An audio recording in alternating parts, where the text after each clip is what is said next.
Tú solo das problemas.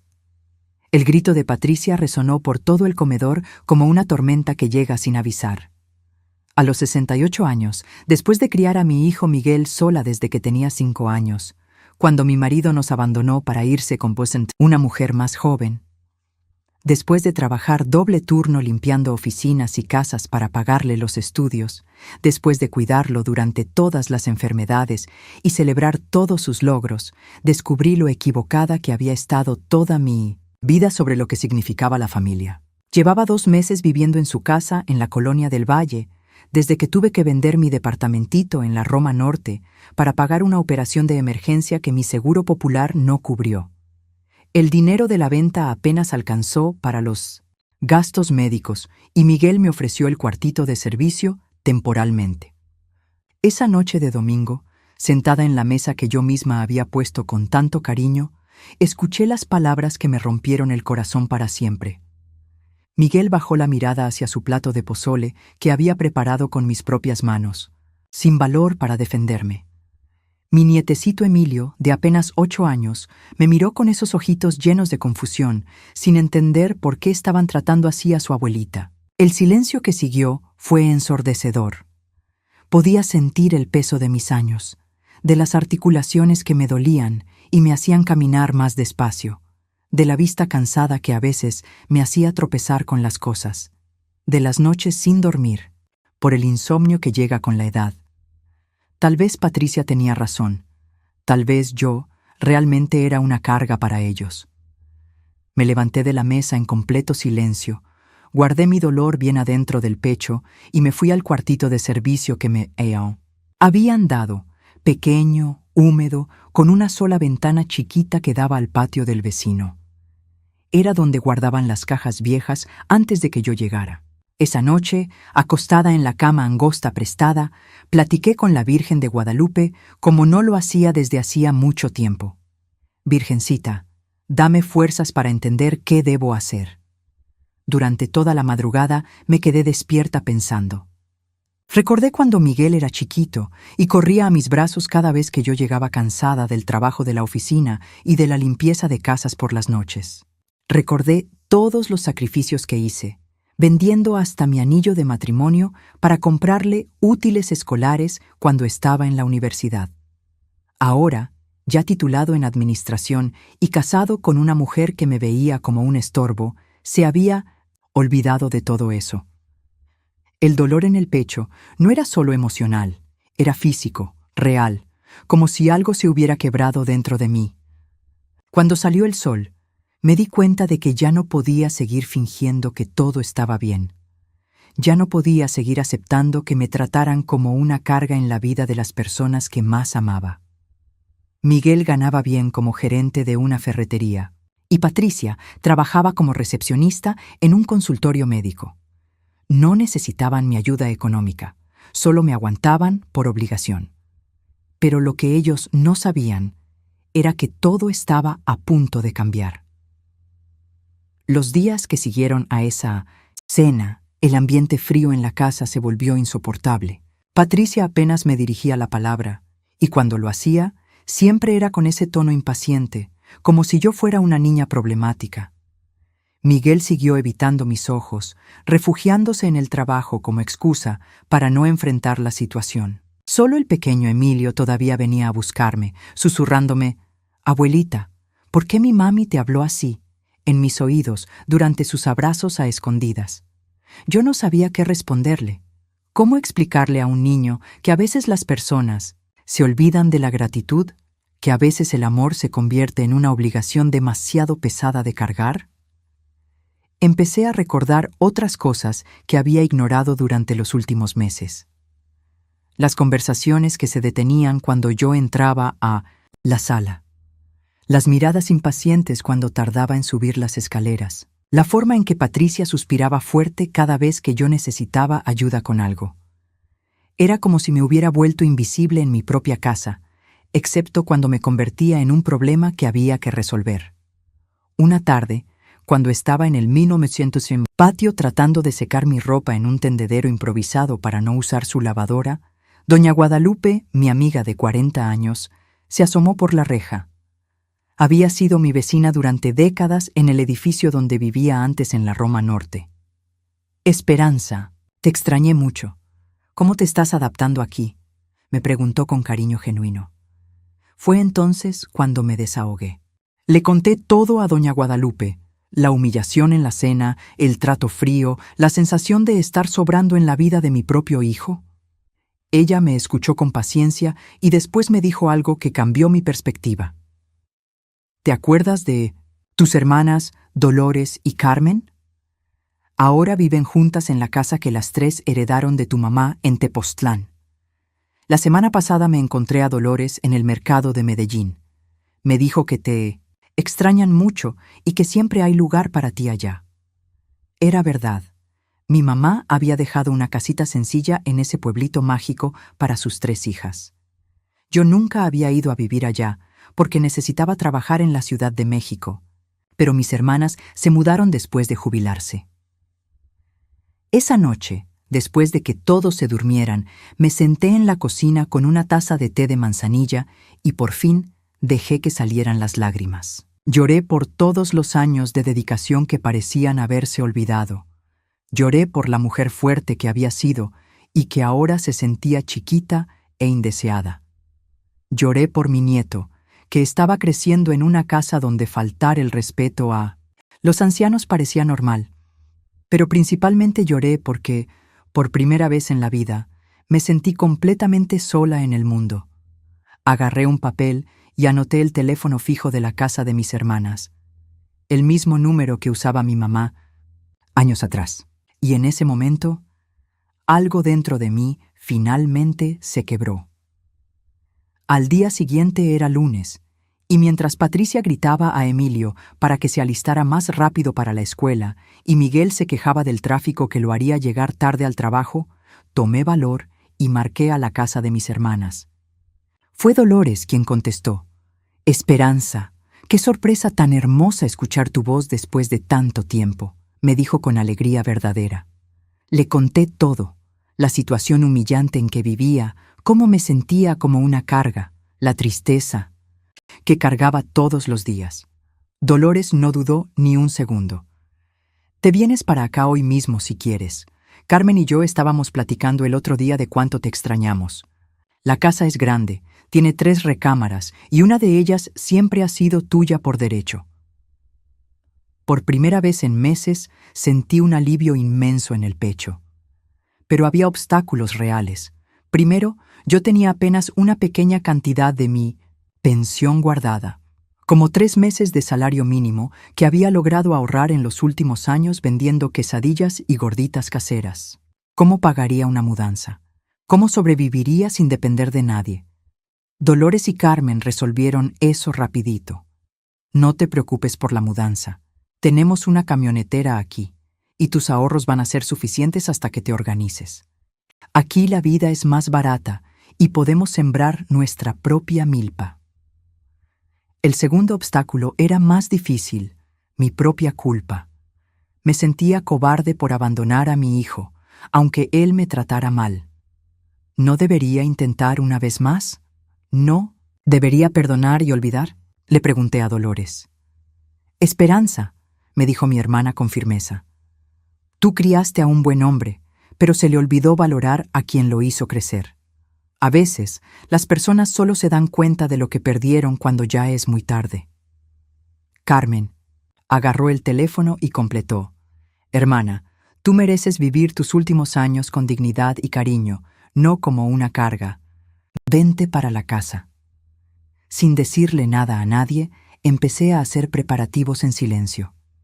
Esperé hasta el jueves, cuando Miguel estaba trabajando y Patricia había llevado a Emilio a pasar el día en casa de su mamá. Separé mis pocas cosas, importantes: ropa, fotos, papeles y las 2 plantitas que cuidaba en la ventana de mi cuarto.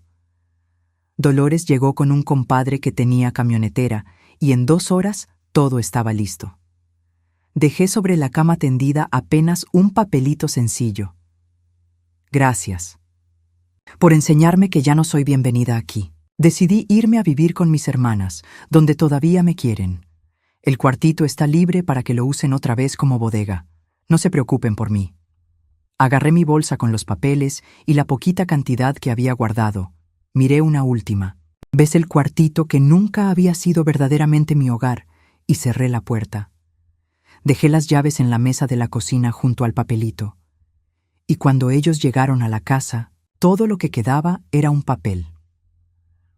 Durante el camino a Tepoztlán, mientras veía por la ventana de la camionetera cómo la Ciudad de México se quedaba atrás, sentí una mezcla rara de tristeza y liberación.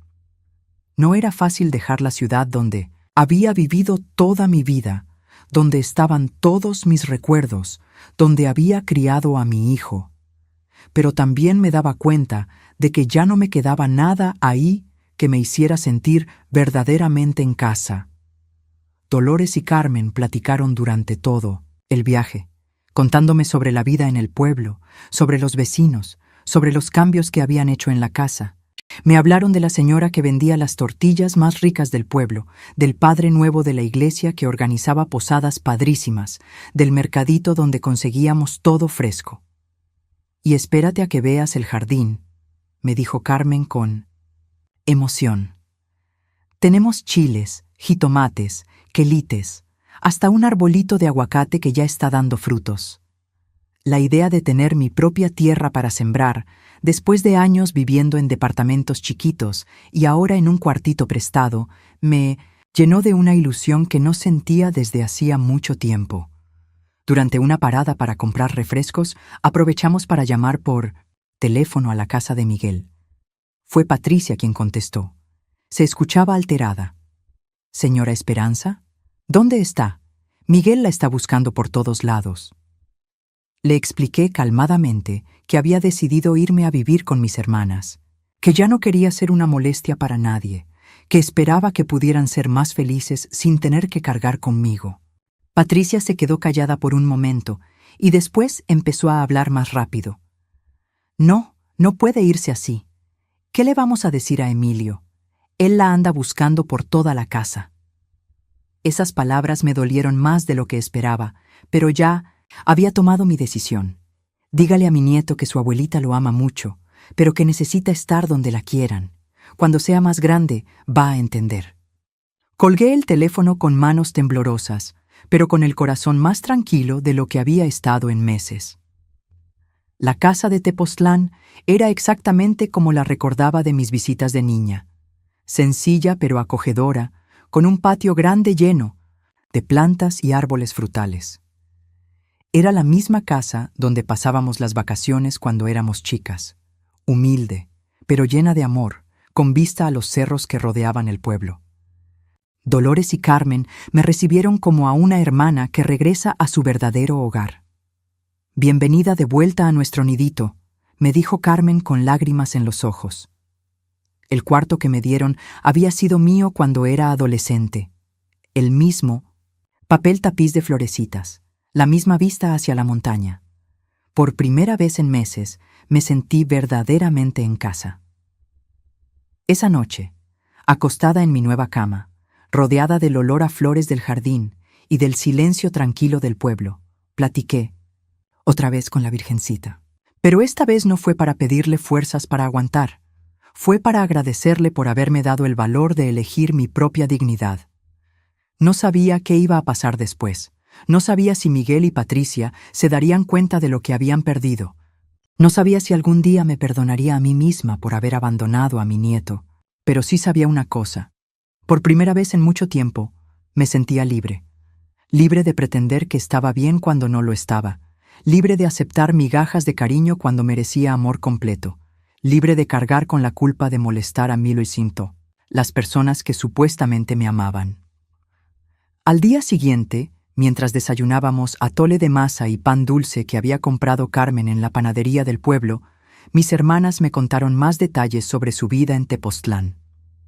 Dolores había aprendido a hacer artesanías que vendía a los turistas los fines de semana y Carmen ayudaba a una vecina con una cocina económica que servía comida corrida a los trabajadores del pueblo. «Aquí no hay prisa», me explicó Dolores. «No hay suspiros de fastidio, no hay miradas de reproche. Solo 3 hermanas que finalmente encontraron tiempo para quererse sin presiones de afuera. La idea de construir una nueva vida a los 68 años me daba tanto miedo como emoción. Pero por primera vez en mucho tiempo, era mi propia decisión. 3 días después de mi llegada, doña Guadalupe logró conseguir mi teléfono a través de mis hermanas y me habló. Esperanza, necesito contarte lo que está pasando. Miguel está desesperado buscándote. Ha ido a la casa de todos tus conocidos. Me contó que Miguel finalmente se había dado cuenta del vacío que había dejado mi ausencia. No era solo la falta de las cosas que yo hacía, ayudar con Emilio después de la escuela, preparar las cenas de los domingos, cuidar la casa cuando ellos salían. Era la falta de algo mucho más profundo, la presencia de alguien que realmente se preocupaba por ellos. Patricia, según doña Guadalupe, se estaba quejando de que Emilio lloraba pidiendo a su abuelita todas las noches. El niño había dejado de comer bien y preguntaba cuándo iba a regresar la abuelita. Miguel había tratado de contratar a una muchacha para que cuidara a Emilio por las tardes, pero el costo era muy alto, y el niño rechazaba a cualquier persona que no fuera yo. También, me contó doña Guadalupe, la casa se ve descuidada. Sin ti, nadie mantiene el orden como tú lo hacías.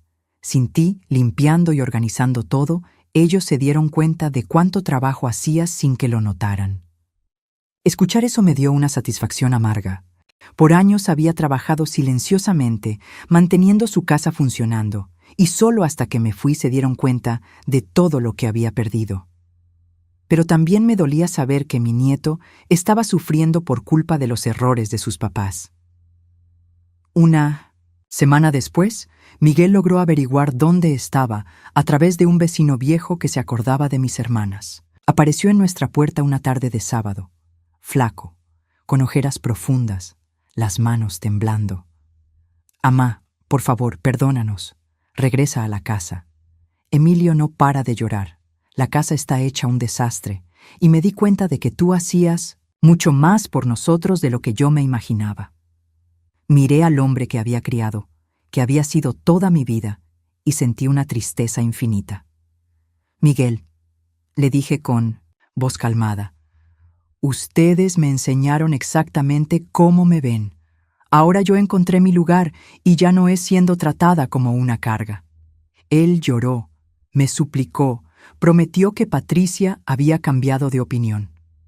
Pero yo había aprendido que el respeto no se gana con promesas después de la humillación. Siempre van a saber dónde encontrarme si necesitan algo urgente, pero mi tiempo de ser aguantada se acabó. Me miró una última vez y se fue. Nunca más volvió. Esa noche, acostada en mi cama con vista a las montañas de Tepoztlán, con el sonido de los grillos y el olor a flores del jardín, me sentí más en paz de lo que había estado en años. No había escogido el camino fácil. Hubiera sido más sencillo regresar, aceptar las disculpas, fingir que todo estaba perdonado, pero había escogido el camino de la dignidad, y aunque dolía, sabía que era el correcto. Por primera vez en mi vida, había puesto mi propio bienestar antes que la comodidad de otros. Por primera vez, había dicho no a ser tratada mal solo porque venía de mi familia. Y aunque no sabía qué me esperaba en esta nueva vida, sabía que lo que viniera iba a ser en mis propios términos. Al día siguiente era domingo, y Carmen me llevó a la misa de 8 en la parroquita del pueblo. El padre dio una plática muy bonita sobre el valor de empezar de nuevo, sobre cómo Dios siempre nos da oportunidades para ser más felices si tenemos el valor de tomarlas. Durante la oración final, le pedí a la Virgencita no que me regresara lo que había perdido, sino que me diera sabiduría para construir algo mejor con lo que me quedaba. Saliendo de misa, varias señoras del pueblo se acercaron a saludarme. «¿Usted es la hermana de Dolores y Carmen? Qué gusto que ya estén las tres juntas». Sus sonrisas eran genuinas, sin la cortesía forzada que había aprendido a reconocer en la ciudad.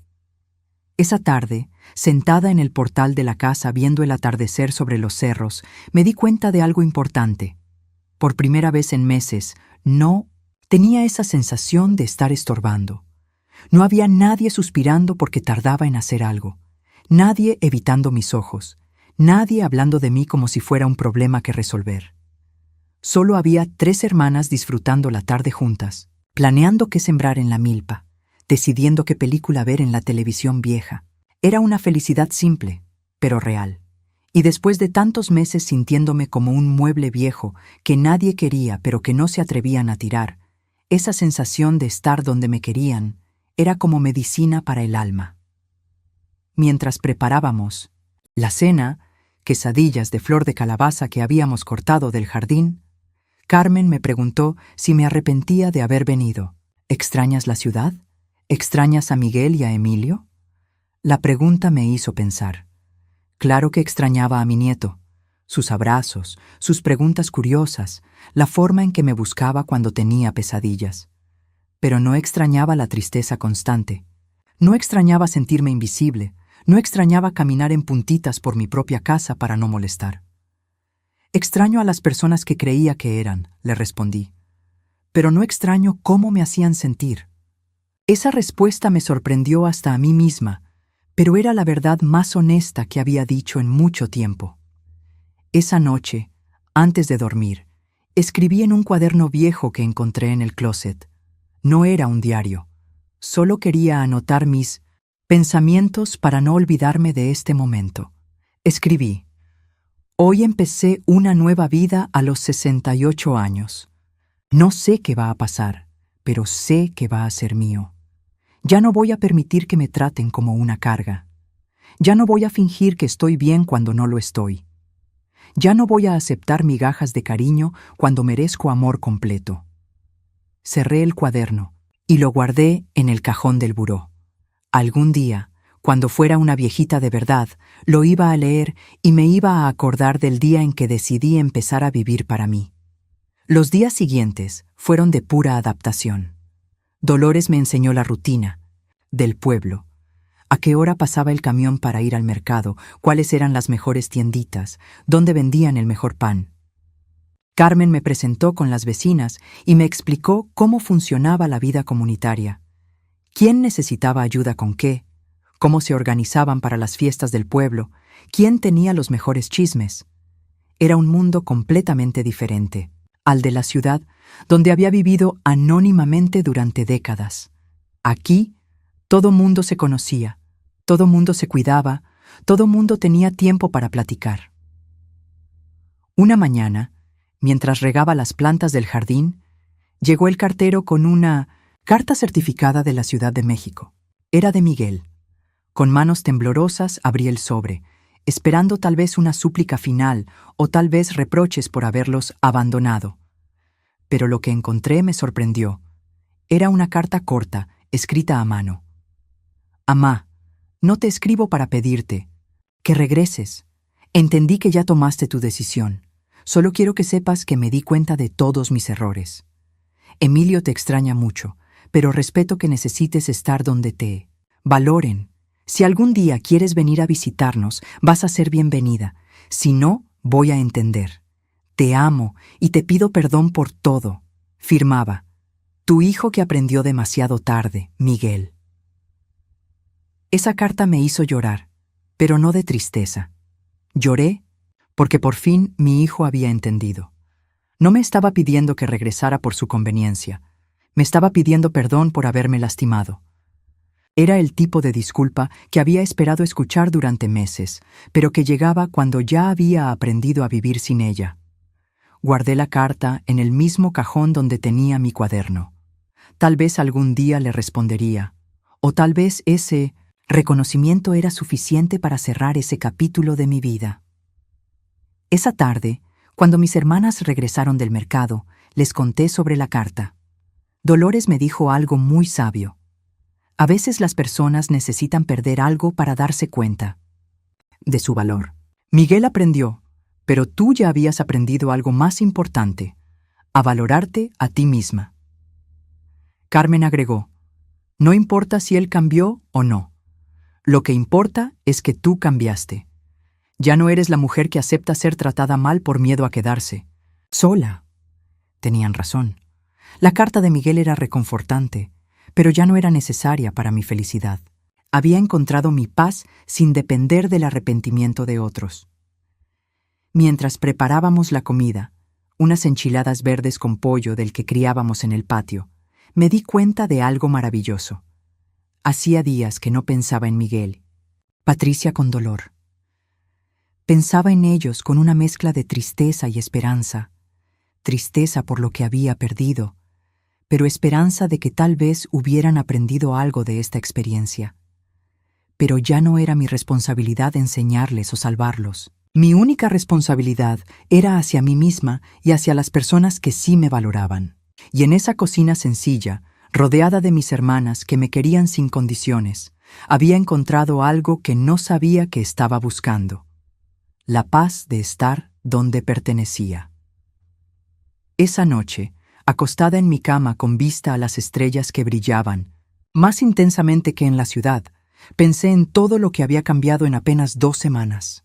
Había perdido a mi hijo y mi nieto, pero había encontrado a mis hermanas y a mí misma.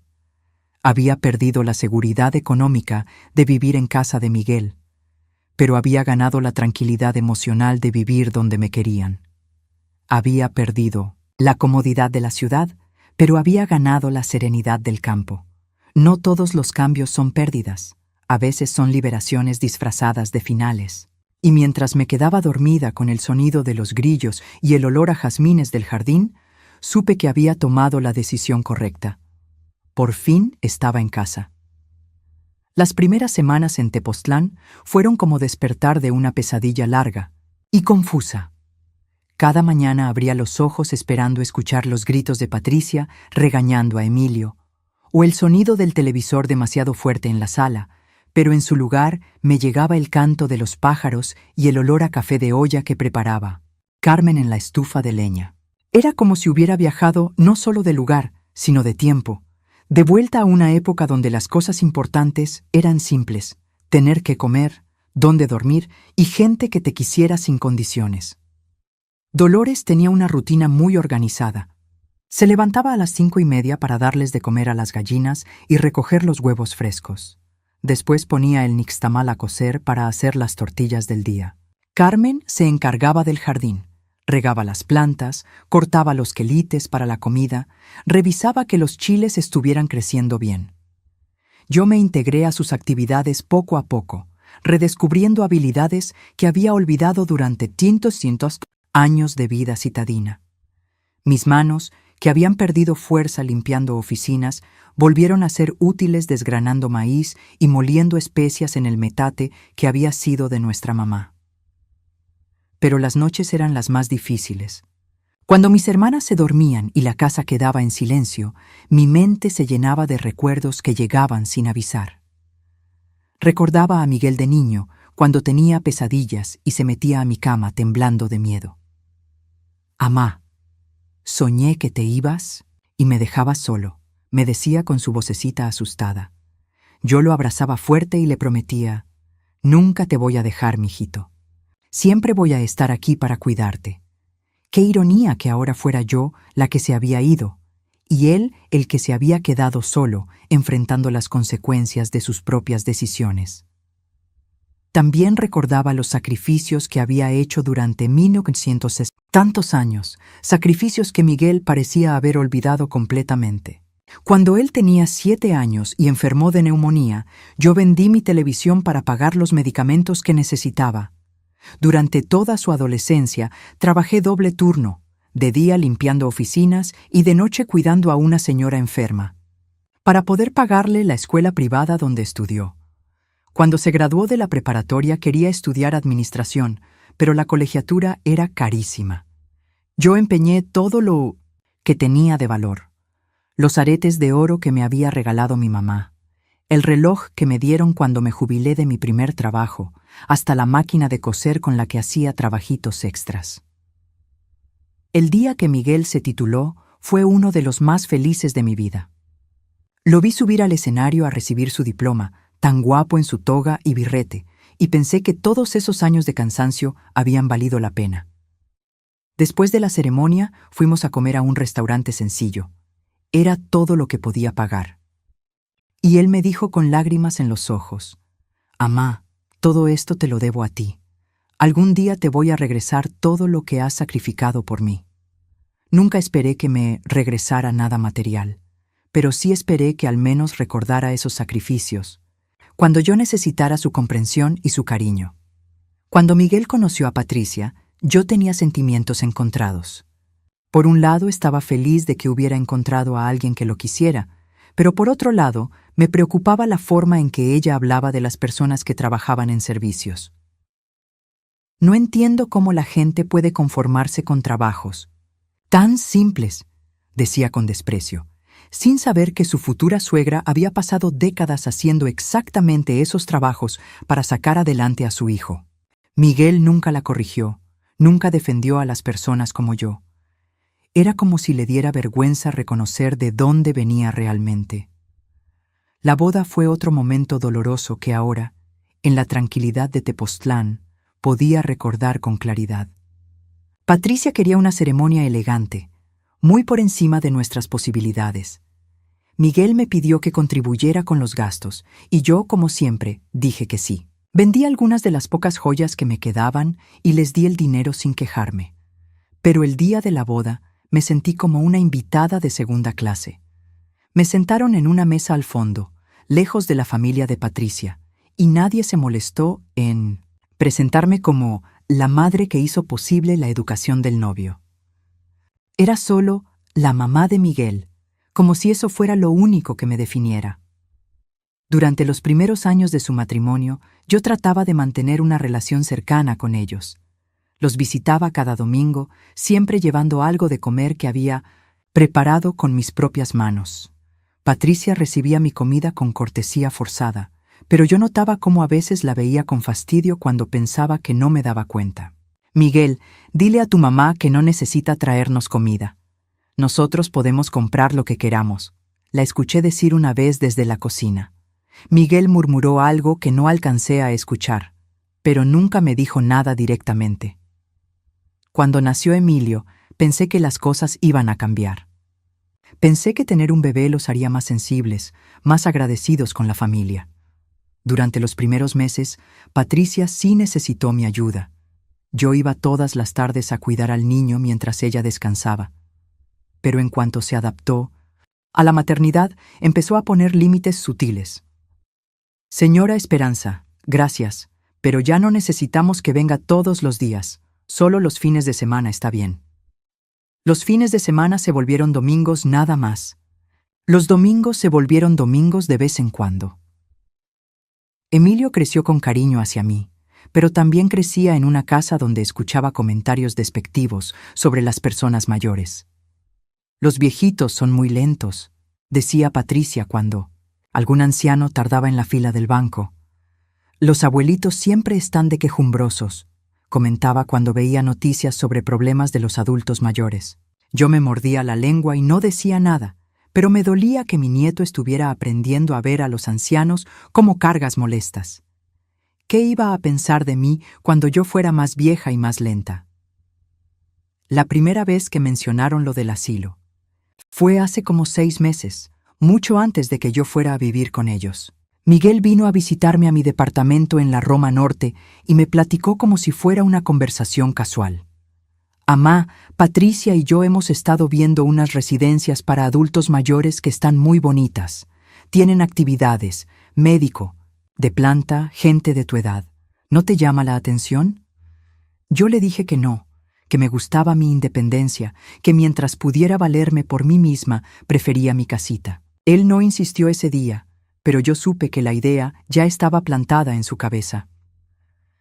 Después vino la crisis de salud que cambió todo. Una madrugada me desperté con un dolor horrible en el pecho que me bajaba por el brazo izquierdo. Mis vecinos llamaron a la ambulancia y me llevaron al hospital. Los médicos dijeron que había sido un infarto menor, pero que necesitaba cirugía para poner un stent en una arteria. El Seguro Popular cubría parte, pero había gastos adicionales que yo no podía pagar. Miguel y Patricia me visitaron en 1900 el hospital, y cuando les expliqué la situación económica, Miguel suspiró como si fuera una carga más que tenía que resolver. «No te preocupes, amá. Nosotros nos encargamos», me dijo, pero noté la mirada que intercambió con Patricia. No era la mirada de un hijo preocupado por su madre, sino la mirada de alguien que está calculando cuánto le va a costar un problema inesperado. Efectivamente, el tratamiento agotó mis ahorros y me obligó a vender mi departamento. No era gran cosa, un lugar chiquito en un edificio viejo, pero era mío. Era mi refugio, mi independencia, mi dignidad convertida en ladrillos y cemento. El día que firmé los papeles de la venta, lloré más que el día que enterré a mi mamá. Fue entonces cuando Miguel me ofreció el cuartito en su casa. Es temporal, amá, hasta que te recuperes y encuentres algo más conveniente. Pero yo sabía que conveniente significaba barato y temporal significaba hasta que encontremos un asilo que podamos pagar. Acepté porque no tenía otra opción, pero desde el primer día me sentí como una invitada incómoda en casa de mi propio hijo. El cuartito de servicio era exactamente eso, un lugar para la empleada doméstica que venía 2 veces por semana, no para la madre de la familia. Las humillaciones diarias eran pequeñas pero constantes. Patricia suspiraba cuando yo tardaba en bajar las escaleras. Se molestaba si usaba la lavadora durante el día porque gastaba mucha agua caliente. Me pedía que mantuviera la puerta de mi cuarto cerrada cuando tenían visitas porque el cuarto se ve muy desordenado desde la sala. Pero lo que más me dolía era ver cómo trataba a Emilio cuando él venía a platicar conmigo. Emilio, deja de molestar a la abuela. Ella necesita descansar, le decía, como si yo fuera un mueble frágil que se podía romper con demasiado uso. Miguel trabajaba cada vez más horas, y yo sospechaba que no era solo por el dinero. Era más fácil evitar la tensión en casa quedándose. Hasta tarde en la oficina. Cuando llegaba por las noches, comía en silencio mientras Patricia le platicaba sobre su día, y yo me sentía invisible en mi propia familia. A veces intentaba participar en la conversación, contarles algo que había visto en las noticias o preguntarles sobre el trabajo, pero mis comentarios se recibían con cortesía forzada y el tema cambiaba rápidamente. Los domingos eran especialmente difíciles porque era cuando más tiempo pasábamos todos juntos. Patricia había dejado de pedirme que cocinara. Decía que quería experimentar con recetas nuevas. Pero sus experimentos siempre salían mal y terminábamos pidiendo comida por teléfono. Yo veía cómo desperdiciaba ingredientes caros en platillos que nadie se podía comer, mientras yo tenía que pedirle permiso para usar un poco de aceite para freírme un huevo. Era como vivir en un hotel donde no eres bienvenida, pero tampoco te puedes ir. Una tarde, mientras limpiaba mi cuarto, porque Patricia me había sugerido que mantuviera mis espacios ordenados, encontré una caja vieja con fotos de cuando Miguel era chico. Ahí estaba él a los 5 años, el día que empezó el kinder, llorando porque no quería que yo me fuera. A los 10 años, cuando ganó el concurso de oratoria de su escuela y me buscó entre el público para dedicarme su premio. A los 15, el día de su graduación de secundaria, con una sonrisa enorme y el brazo sobre mis hombros. En todas esas fotos se veía el amor genuino entre nosotros, un amor que parecía haberse evaporado con los años y las influencias externas. Lloré viendo esas fotos, no solo por la nostalgia, sino por la tristeza de ver cómo el niño que había criado con tanto amor se había convertido en un hombre que me toleraba por obligación. ¿En qué momento había dejado de ser su mamá para convertirme en su carga? ¿En qué momento había dejado de ser la mujer que él admiraba para convertirme en la viejita que le daba pena con sus conocidos? Guardé las fotos en la caja y las metí bien al fondo del closet. Dolían demasiado para tenerlas a la vista. La fimpa. Gota que derramó el vaso fue la conversación que escuché una noche entre Miguel y Patricia. Pensaban que yo estaba dormida, pero el insomnio me tenía despierta. Estaban en su recámara hablando sobre el futuro. No podemos seguir así para siempre, decía Patricia. Tu mamá cada vez va a necesitar más cuidados y nosotros no podemos convertirnos en sus enfermeros. Miguel le daba la razón. Tienes razón. Ya hablé con un par de residencias. Hay una en Xochimilco que no está tan cara y se ve decente. ¿Y cómo se lo vamos a decir?, preguntaba Patricia. Con cuidado, respondía Miguel. Le vamos a explicar que es por su propio bien, que va a estar mejor atendida. Esa noche no pude dormir nada. Me quedé acostada en la oscuridad, sintiendo cómo se me partía el corazón pedacito por pedacito. No era solo la traición de saber que planeaban deshacerse de mí, sino la forma tan fría en que hablaban de mi futuro, como si yo fuera un problema logístico que había que resolver. En toda mi vida había tomado mis propias decisiones: dónde vivir, cómo gastar mi dinero, cómo pasar mi tiempo, pero ahora otras personas iban a decidir dónde iba a pasar mis últimos años. A la mañana siguiente, durante el desayuno, los observé con nuevos ojos. Vi cómo Patricia evitaba mi mirada cuando me servía el café. Vi cómo Miguel se concentraba demasiado en su periódico, como si tuviera miedo de que yo pudiera leer sus pensamientos. Vi cómo Emilio, mi nietecito inocente, no tenía idea de que sus papás estaban planeando alejar para siempre a la abuela que él tanto quería. La hipocresía me daba náuseas. Ahí estaban, actuando como la familia perfecta, mientras secretamente buscaban la forma de librarse de mí.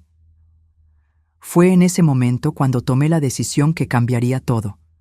No iba a esperar a que ellos me dieran la noticia con cuidado. No. Iba a permitir que me explicaran por qué el asilo era por mi propio bien. No iba a dejar que decidieran mi futuro sin consultarme. Por primera vez en meses, me sentí con poder sobre mi propia vida. Tenía opciones que ellos no conocían. Tenía recursos que no imaginaban. Tenía hermanas que me querían sin condiciones. Y sobre todo, tenía la dignidad que ellos habían tratado de quitarme, pero que yo podía recuperar con una sola decisión valiente. Esa tarde, cuando salieron a hacer mandados, llamé a mis hermanas desde el teléfono de la casa. «Dolores», le dije, «¿todavía hay lugar para mí en Tepoztlán?» «Por supuesto, hermana. ¿Pasa algo?» «Sí», le respondí. «Pasa que ya no puedo vivir aquí ni un día más. Ya no puedo pretender que me quieren cuando solo me toleran. Ya no puedo vivir esperando que me corran cuando ya decidí irme por mi propia voluntad». Dolores no hizo preguntas innecesarias. «¿Cuándo quieres que vengamos por ti?» «Lo más pronto posible», le dije. «Esta misma semana si se puede». Los últimos días en casa de Miguel fueron extraños. Yo sabía que me iba, pero ellos no. Los veía hacer sus planes, vivir sus rutinas, discutir sobre cosas sin importancia, sin saber que su problema estaba a punto de resolverse solo. Patricia siguió tratándome con su cortesía fría habitual. Miguel siguió evitando conversaciones profundas conmigo. Emilio siguió siendo el único que me buscaba para platicar y jugar. Pero yo ya había desconectado emocionalmente. Ya no, me dolían sus desaires porque sabía que eran temporales. Ya no me sentía atrapada porque tenía una fecha de liberación. El día que mis hermanas vinieron por mí, sentí una mezcla de nervios y alivio que nunca había experimentado. Nervios, porque estaba tomando una decisión que no tenía vuelta atrás. Alivio porque finalmente iba a estar donde me querían de verdad. Mientras empacaba mis pocas pertenencias, pensé en todos los años que había vivido en esa ciudad, todos los recuerdos que dejaba atrás, toda la vida que había construido y que ahora abandonaba. Pero también pensé en la nueva vida que me esperaba, simple, tranquila, rodeada de gente que valoraba mi presencia en lugar de soportarla.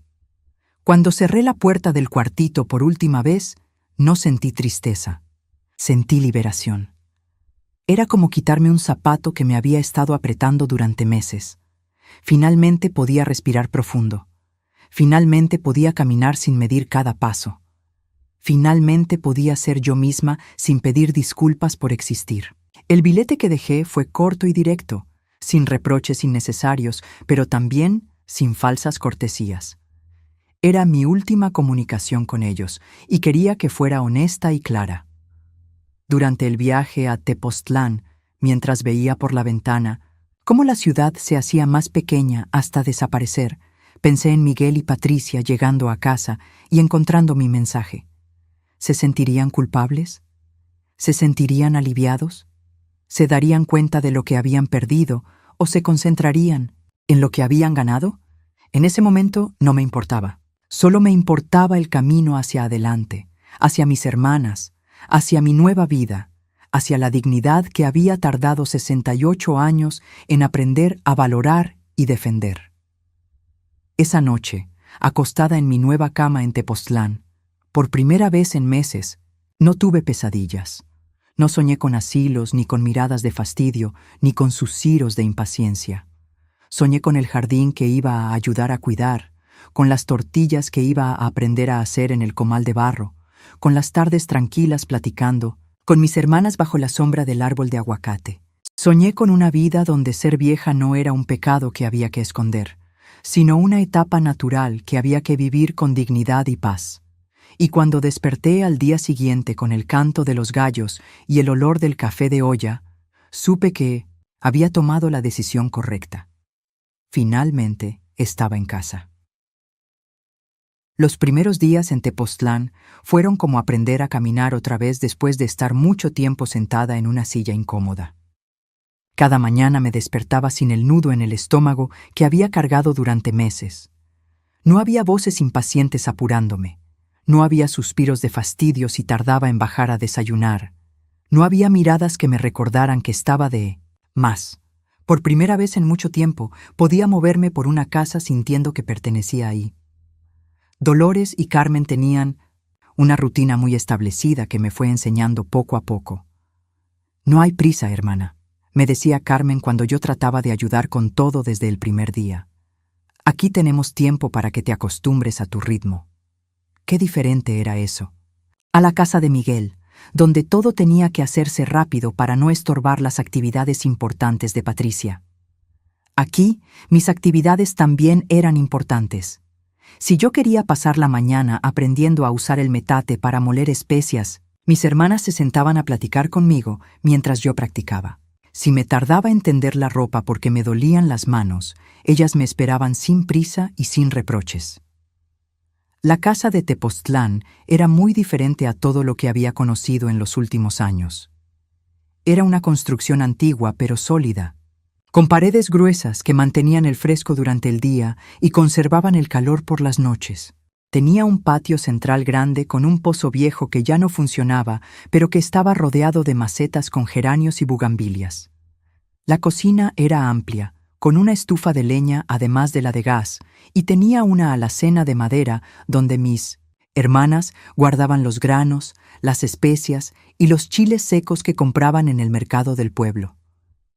Mi recámara daba al jardín trasero, donde teníamos árboles frutales, un aguacate, 2 naranjos, un limonero y varios nopales que Carmen usaba para hacer ensaladas. Desde mi ventana podía ver las montañas que rodeaban el pueblo, y por las mañanas temprano llegaban pájaros de colores que nunca había visto en la ciudad. El primer día que desperté con el canto de un censontle posado en mi ventana, lloré de pura gratitud. No recordaba cuándo había sido la última vez que había despertado con algo hermoso en lugar de con algo estresante. Dolores se encargaba de las gallinas que tenían en el patio. Eran 6 gallinas criollas y un gallo muy presumido que se llamaba Pancho. «Las gallinas son como las mujeres», me explicó Dolores la primera mañana que fui con ella a darles de comer. «Mientras las trates con respeto y les des lo que necesitan, te van a dar lo mejor que tienen». Efectivamente, cada día recogíamos entre 4 y 5 huevos frescos que usábamos para el desayuno y para hacer los pasteles que Carmen vendía los fines de semana en el mercadito del pueblo. Carmen tenía un pequeño negocio que había empezado desde que se mudó a Tepoztlán. Hacía pais de limón, flanes de coco y gelatinas de colores que vendía a los restaurantes locales y a las familias del pueblo para fiestas y cumpleaños. Empecé porque me aburría, me contó mientras me enseñaba a batir las claras para un pay de limón. Pero ahora es mi independencia económica. No gano mucho, pero gano lo suficiente para mis gastos y para ayudar con la casa. Me gustó esa idea de tener mi propia independencia económica, aunque fuera pequeña. Las tardes en Tepoztlán tenían un ritmo completamente diferente al de la ciudad. A las 3 o 4 de la tarde, cuando el sol estaba más fuerte, el pueblo se calmaba.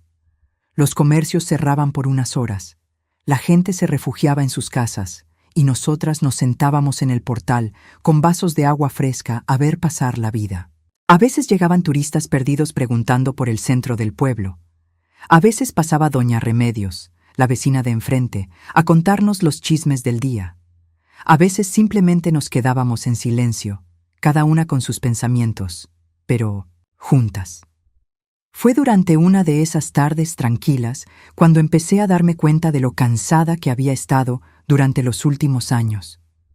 No solo físicamente, aunque eso también, sino mentalmente.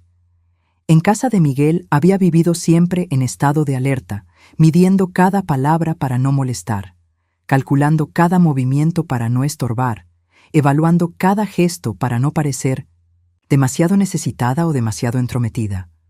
Era agotador vivir así. En Tepoztlán, por primera vez en mucho tiempo, podía simplemente ser yo misma sin consecuencias negativas.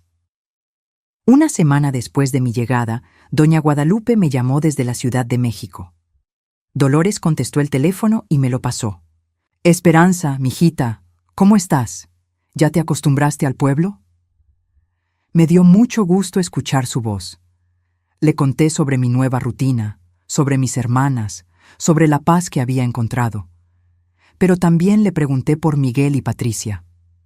No podía evitarlo. Aunque había tomado la decisión de irme, seguía siendo mi hijo y mi nieto. «Ay, Esperanza», me dijo doña Guadalupe con un suspiro. «Miguel anda como loco buscándote.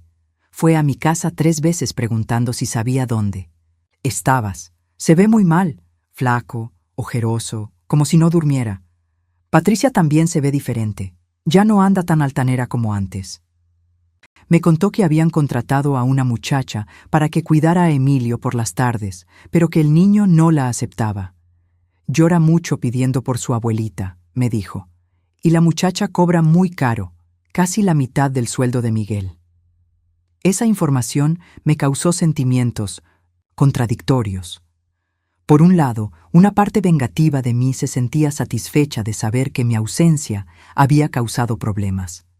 Habían pensado que podían deshacerse de mí sin consecuencias, y ahora se daban cuenta de todo lo que yo hacía, por ellos sin que lo reconocieran. Pero por otro lado, me dolía saber que Emilio estaba sufriendo por culpa de los errores de sus papás. El niño no tenía la culpa de nada, y estaba pagando el precio de la mala decisión de sus padres. «¿Te dijo Miguel algo específico?», le pregunté a doña Guadalupe. «Sí», me respondió. Me dijo que se había dado cuenta de que había cometido un error muy grande, que quería pedirte perdón y suplicarte que regresaras. Pero también me preguntó si yo pensaba que tú lo perdonarías algún día. Era curioso que Miguel le preguntara eso a doña Guadalupe en lugar de preguntármelo directamente a mí. Pero tal vez sabía que yo no le iba a responder sus llamadas, o tal vez tenía miedo de enfrentar la respuesta. Esa noche, acostada en mi cama con vista a las montañas, pensé mucho en la conversación con doña Guadalupe.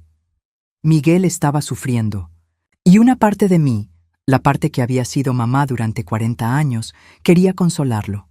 Pero otra parte de mí, la parte que había aprendido a valorar su propia dignidad, sabía que su sufrimiento era necesario. Era la única forma en que él iba a entender realmente lo que había perdido y lo que había hecho mal. Si yo regresaba, corriendo al primer signo de arrepentimiento, él nunca aprendería la lección. Además, yo estaba genuinamente feliz en Tepoztlán. No era una felicidad nostálgica o desesperada, era una felicidad real, construida sobre bases sólidas. Tenía un lugar donde pertenecía, gente que me valoraba, actividades que me daban propósito, y por primera vez en años, perspectivas de futuro que no dependían de la caridad de otros. ¿Por qué cambiar eso por regresar a una situación donde sería tolerada en el mejor de los casos? Los días siguientes, desarrollé una rutina que me llenaba de satisfacción. Me levantaba temprano para ayudar a Dolores con las gallinas. Después desayunábamos juntas, huevos frescos, frijoles refritos, tortillas hechas a mano, café de olla con canela. Las mañanas las dedicaba a aprender las tareas de la casa. cómo hacer las tortillas perfectamente redondas, cómo secar los chiles para que duraran todo el año, cómo cuidar las plantas del jardín para que dieran buenos frutos. Las tardes las pasaba ayudando a Carmen con su negocio de postres. Me enseñó sus recetas secretas, el pay de limón que llevaba ralladura de cáscara para darle más sabor, el flan de coco que se hacía con leche condensada y coco rallado fresco, las gelatinas de colores que preparaba con frutas naturales en lugar de saborizantes artificiales. Estos son nuestros tesoros familiares, me decía Carmen mientras medíamos los ingredientes. Recetas que nos enseñó mamá y que ella aprendió de la abuela. Empecé a sentir que tenía un propósito real en la vida otra vez. En casa de Miguel había sido útil pero no valorada. Lavaba, cocinaba, cuidaba a Emilio, pero todo eso se daba por sentado. Aquí, mis contribuciones eran reconocidas y agradecidas. Cuando logré hacer mi primera docena de tortillas perfectas, Dolores y Carmen lo celebraron como si hubiera ganado un premio. Cuando sugerí una mejora para el pay de limón de Carmen, ella la aprobó inmediatamente y me dio crédito por la idea. Un mes después de mi llegada, recibimos una visita inesperada. Era un sábado por la tarde, y estábamos las tres sentadas en el portal descansando después del almuerzo, cuando vimos un carro gris que se estacionó frente a la casa. Era Miguel. Se bajó del carro lentamente, como si le costara trabajo moverse. Se veía exactamente como había descrito doña Guadalupe. Flaco, ojeroso, con la ropa arrugada. Caminó hacia la reja de la casa con pasos inseguros, como si no estuviera seguro de lo que iba a hacer. «Buenas tardes», nos saludó quitándose la gorra. Sus ojos me buscaron inmediatamente, pero yo mantuve la mirada serena sin demostrar emoción. Dolores y Carmen se levantaron de sus sillas. «Buenas tardes», respondió Dolores con cortesía pero sin calidez. «¿En qué le podemos ayudar?» Miguel tragó saliva antes de responder. «Soy Miguel, el hijo de Esperanza. Vengo a hablar con mi mamá». Carmen miró hacia mí esperando una señal. Yo asentí ligeramente con la cabeza. «Esperanza», me dijo Miguel, con voz quebrada, «¿podemos platicar?» Me levanté de mi silla sin prisa, alicé mi vestido y caminé hacia la reja. No la abrí. «Aquí estoy», le dije con voz calmada. «¿Qué necesitas?» Mi tono era neutral, ni hostil ni cariñoso. Era el tono que usaría con cualquier desconocido que llegara a mi puerta. Miguel se dio cuenta inmediatamente de la distancia, emocional en mi voz, y vi cómo se le llenaron los ojos de lágrimas. «Mamá», empezó a decir, pero se le quebró la voz. Se tomó un momento para recuperarse y continuó. «Vengo a pedirte perdón. Me di cuenta de todo lo que hice mal, de cómo te traté, de lo injusto que fui contigo. Vengo a suplicarte que regreses a casa». Sus palabras sonaban sinceras, pero yo había aprendido a distinguir entre arrepentimiento genuino y arrepentimiento desesperado. «¿Qué te hizo darte cuenta?», le pregunté directamente. «¿Mi ausencia o las consecuencias de mi ausencia?». Miguel se quedó callado por un momento, probablemente porque no esperaba esa pregunta tan directa. «Ambas cosas», admitió finalmente. «Cuando llegamos a casa y encontramos tu carta, Patricia se puso a llorar. Emilio te buscó por toda la casa gritando, abuela, abuela, y no entendía por qué no aparecías. Yo me sentí vacío, como si hubiera perdido algo muy importante sin darme cuenta de que lo tenía». Hizo una pausa y continuó. «Pero también me di cuenta de todo lo que hacías por nosotros. La casa está hecha un desastre sin ti. Emilio no come bien sin ti. Yo no duermo bien sin saber que estás cerca». Sus palabras me llegaron al corazón, pero mi mente se mantuvo clara. «Miguel», le dije, «¿te arrepientes de haberme tratado mal o te arrepientes de las consecuencias de haberme tratado mal?» Otra vez se quedó pensando antes de responder.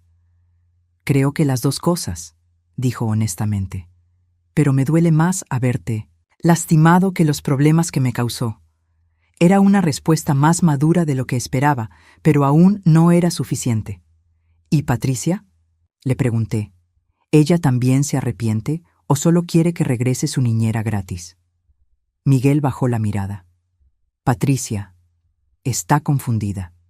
Dice que se da cuenta de que dependíamos mucho de ti, pero no estoy seguro de que entienda realmente lo mal que te tratamos. Esa respuesta me confirmó lo que ya sabía. Miguel había aprendido algo de esta experiencia, pero Patricia solo veía las consecuencias prácticas de mi ausencia, no el daño emocional que me habían causado. Hijo, le dije usando esa palabra. Por primera vez en la conversación, durante meses me hicieron sentir como una carga. Me hablaron de asilos como si fuera un mueble viejo que hay que donar. Me trataron como si mi única función fuera servirles sin esperar nada a cambio. Y cuando ya no pude dar más, decidieron deshacerse de mí. Miguel empezó a llorar abiertamente. Lo sé, mamá. Lo sé y me odio por eso. Pero ya aprendí. Patricia también está aprendiendo. Emilio te necesita. Yo te necesito. ¿Me necesitas?, le pregunté. ¿O necesitas mis servicios? Era una pregunta cruel pero necesaria. Miguel se limpió las lágrimas con la manga de su camisa. Te necesito a ti, mamá. Te necesito como persona, como familia, como mi mamá, no como empleada. Sus palabras sonaban sinceras, pero yo había aprendido a proteger mi corazón. Miguel, yo también te necesito. Te he necesitado toda la vida, pero ya aprendí a vivir sin ser necesitada, y es una gran diferencia. Le expliqué mi nueva vida en Tepoztlán, la paz que había encontrado, el propósito que tenía, el respeto que recibía de mis hermanas. Aquí no soy una carga, le dije. Soy una hermana, una compañera, una persona valiosa por quien soy, no por lo que puedo hacer por otros. Miguel escuchó en silencio y pude ver en sus ojos que empezaba a entender la magnitud de lo que había perdido. ¿Entonces no vas a regresar nunca?, me preguntó con voz rota. No lo sé, le respondí. Honestamente, por ahora estoy bien aquí, estoy sanando aquí, estoy aprendiendo a valorarme aquí. Si algún día regreso a la ciudad, será porque yo quiera, no porque ustedes me necesiten. Miguel asintió lentamente. ¿Puedo venir a visitarte de vez en cuando? Puedes, le dije, pero con respeto. No vienes a convencerme de nada. Vienes a conocer a la mujer en la que me estoy convirtiendo. Miguel se quedó parado junto a la reja por varios minutos más, como si no quisiera irse. Finalmente me preguntó, ¿le das un abrazo a tu hijo? Yo dudé por un momento. Era la prueba final. ¿Podía abrazarlo sin perder la fortaleza emocional que había construido? Un abrazo, le dije, pero no una promesa. Abrí la reja y nos abrazamos. El abrazo fue cálido pero breve. Cuando nos separamos, vi que él había llorado más, pero yo me mantuve serena. Cuida a Emilio, le dije, y dile que su abuela lo ama, pero que necesita estar donde la aman también. Miguel asintió, se subió a su carro y se fue. Mis hermanas, que habían presenciado toda la conversación desde sus sillas, se acercaron a mí. ¿Estás bien?, me preguntó Carmen. Estoy bien, le respondí. Estoy triste, pero estoy bien. Y era verdad. Por primera vez en mi vida, había puesto límites claros con mi hijo y había defendido mi derecho a ser tratada con dignidad. Esa noche, cenando frijoles con quelites y tortillas calentitas, les conté a mis hermanas todo lo que había sentido durante la visita de Miguel. Me dio gusto verlo, les dije, pero no me dio ganas de regresar con él. Dolores me tomó la mano. Eso significa que realmente has sanado, hermana, cuando puedes ver a alguien que te lastimó sin odio, pero también sin necesidad. Es que ya encontraste tu propia fuerza. Carmen agregó. Y significa que Miguel va a tener que aprender a quererte de verdad, no solo a necesitarte. 2 semanas después de la visita de Miguel, recibí otra llamada. Esta vez era Patricia. Dolores me pasó el teléfono con cara de sorpresa. Señora Esperanza, me dijo Patricia con voz temblorosa. ¿Podemos platicar? Su tono era completamente diferente al que había usado conmigo durante todos los meses que viví en su casa. No había impaciencia ni condescendencia. Había humildad genuina. Claro, le respondí. ¿Qué necesitas? Necesito pedirle perdón, me dijo directamente. Necesito decirle que me di cuenta de lo mal que la traté, de lo injusta que fui, de lo mucho que usted hacía por nosotros sin que nosotros lo valoráramos. Hizo una pausa y continuó. Emilio llora por usted todas las noches. Miguel no ha dormido bien desde que se fue. ¿Y yo? Yo me di cuenta de que perdí la oportunidad de conocer a una mujer extraordinaria porque estaba demasiado ocupada viendo solo lo que me molestaba. Sus palabras me sorprendieron. Era la primera vez que Patricia reconocía haber hecho algo mal, la primera vez que mostraba humildad genuina. Patricia, le dije, agradezco tu honestidad, pero necesito saber, ¿te arrepientes porque entendiste que me lastimaste o te arrepientes porque mi ausencia les causa problemas? Las dos cosas, admitió, igual que había hecho Miguel, pero principalmente porque entendí que usted es una persona que merece respeto y yo no se lo di. Esa respuesta me impresionó porque era más madura de lo que esperaba de Patricia. ¿Y qué esperas de esta conversación?, le pregunté. No espero nada, me dijo. Solo quería que supiera que aprendí, que cambié, que si algún día nos da otra oportunidad, las cosas van a ser diferentes. Era exactamente lo que necesitaba. Escuchar, una disculpa sin condiciones, un reconocimiento sin expectativas. Patricia, le dije, agradezco tu llamada. De verdad, me da paz saber que entendiste lo que pasó. ¿Cree que algún día nos perdone?, me preguntó. Ya las perdoné, le respondí. Pero perdonar no significa olvidar y no significa regresar a como estaban las cosas antes. Significa que ya no cargo rencor, pero sí cargo sabiduría. Patricia se quedó callada por un momento. ¿Podríamos visitarla algún día? ¿Emilio y yo? Pueden, le dije, cuando yo esté lista para esa visita. Era mi forma de mantener el control sobre mi propia vida sin cerrar completamente la puerta al futuro. Después de colgar, me sentí extrañamente ligera. Las disculpas de Miguel y Patricia no cambiaban mi decisión de quedarme en Tepoztlán, pero sí cerraban un círculo emocional que necesitaba cerrar. Ya no tenía que cargar con la rabia o el resentimiento. Ya no tenía que justificar mi decisión ante mí misma. Había hecho lo correcto por las razones correctas, y las personas que me habían lastimado habían aprendido de sus errores. Era el mejor resultado posible para todos. Esa noche, sentada en el portal bajo las estrellas, le conté a mis hermanas sobre la llamada de Patricia. ¿Qué piensas hacer?, me preguntó Dolores. Por ahora, nada, le respondí. Voy a seguir construyendo mi nueva vida aquí. Si algún día quiero tener una relación diferente con ellos, será desde esta nueva versión de mí misma, no desde la mujer que era antes. Carmen sonrió. Me da mucho gusto escucharte hablar así, hermana. Suenas como una mujer que sabe exactamente quién es y lo que vale. Y tenía razón. Por primera vez en mi vida, a los 68 años, había aprendido a poner mi propio bienestar primero. Había aprendido que el amor verdadero no requiere sacrificar la dignidad propia. Había aprendido que a veces la mejor forma de ayudar a las personas que queremos es no permitir que nos traten mal. Y había aprendido que nunca es demasiado tarde para empezar una nueva vida, especialmente cuando esa nueva vida está construida sobre la base del respeto propio y el amor genuino. 3 meses después, de mi mudanza a Tepoztlán, mi vida había tomado un rumbo que jamás imaginé a los 68 años. Las mañanas comenzaban con el ritual de alimentar a las gallinas junto con Dolores, recogiendo huevos tibios que usábamos para el desayuno. Carmen y yo habíamos perfeccionado nuestra sociedad en el negocio de postres. Ella se encargaba de los flanes y gelatinas, mientras yo me había especializado en los pais de limón que se habían vuelto muy populares entre los restaurantes del centro. Don Aurelio, dueño del restaurante Las Flores, había empezado a pedirnos 6 pais cada fin de semana. Mi rutina se había vuelto predecible pero satisfactoria. Despertaba sin alarma cuando mi cuerpo estaba listo, generalmente con los primeros rayos del sol.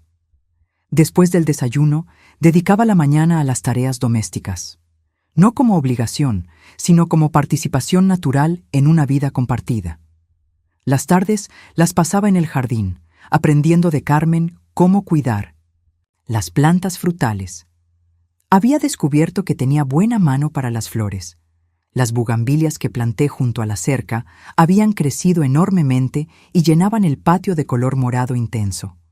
Los jueves por la tarde había empezado a ir al grupo de la tercera edad de la parroquia. Al principio fui por curiosidad, pero me quedé porque encontré algo que no había tenido en años. Amigas de mi edad que compartían experiencias similares. Había doña Remedios, que también había sido abandonada por sus hijos, y había encontrado paz viviendo sola. Estaba don Aurelio, viudo de 72 años que había aprendido a cocinar después de la muerte de su esposa y ahora daba clases de cocina a otros hombres mayores. Y estaba doña Consuelo, de 75 años, que había empezado a escribir poesía después de jubilarse y ahora leía sus poemas en las reuniones del grupo. «Esperanza», me dijo doña Consuelo una tarde después de la reunión, «tienes una historia muy interesante. Deberías escribirla». La idea me pareció ridícula al principio. ¿Quién querría leer sobre una mujer mayor que había sido maltratada por su familia? Pero doña Consuelo insistió. Hay muchas mujeres que viven situaciones parecidas a la tuya. Necesitan saber que se puede salir adelante, que se puede encontrar dignidad después de los 60. Sus palabras se quedaron dándome vueltas en la cabeza durante varios días. Fue durante una de esas tardes tranquilas en el portal cuando decidí empezar a escribir. No tenía experiencia ni educación formal para eso, pero tenía una historia que contar. Compré un cuaderno sencillo en la papelería del pueblo y comencé a anotar mis recuerdos. Al principio eran solo frases sueltas. El día que Miguel me ofreció el cuartito de servicio. La primera vez que Patricia suspiró cuando tardé en subir las escaleras. La noche que escuché sus planes de meterme en un asilo. Pero poco a poco, esas frases se convirtieron en párrafos, y los párrafos en páginas. Escribir se volvió terapéutico de una manera que no esperaba. Al poner mis experiencias en papel, podía verlas desde afuera, como si le hubieran pasado a otra persona. Podía analizar las situaciones sin la carga emocional del momento. Me di cuenta de patrones que no había visto antes. Cómo había permitido que me trataran mal por miedo a quedarme sola. Cómo había confundido ser necesitada con ser amada. Cómo había sacrificado mi dignidad creyendo que era amor maternal. Un mes después de haber empezado a escribir, recibí otra visita inesperada. Esta vez era sábado por la mañana, y estaba en el jardín cortando limones para el pie que haríamos ese día, cuando escuché voces en el portón. Era Miguel otra vez, pero esta vez no venía solo.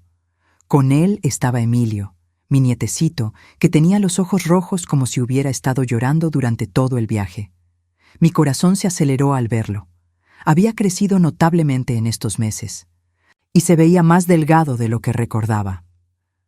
«¡Abuela!», gritó Emilio en cuanto me vio, y corrió hacia la reja.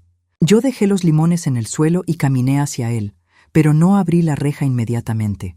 Necesitaba mantener control sobre la situación. «Hola, mi amor», le dije con voz calmada. «¿Cómo estás?» «Triste», me respondió honestamente.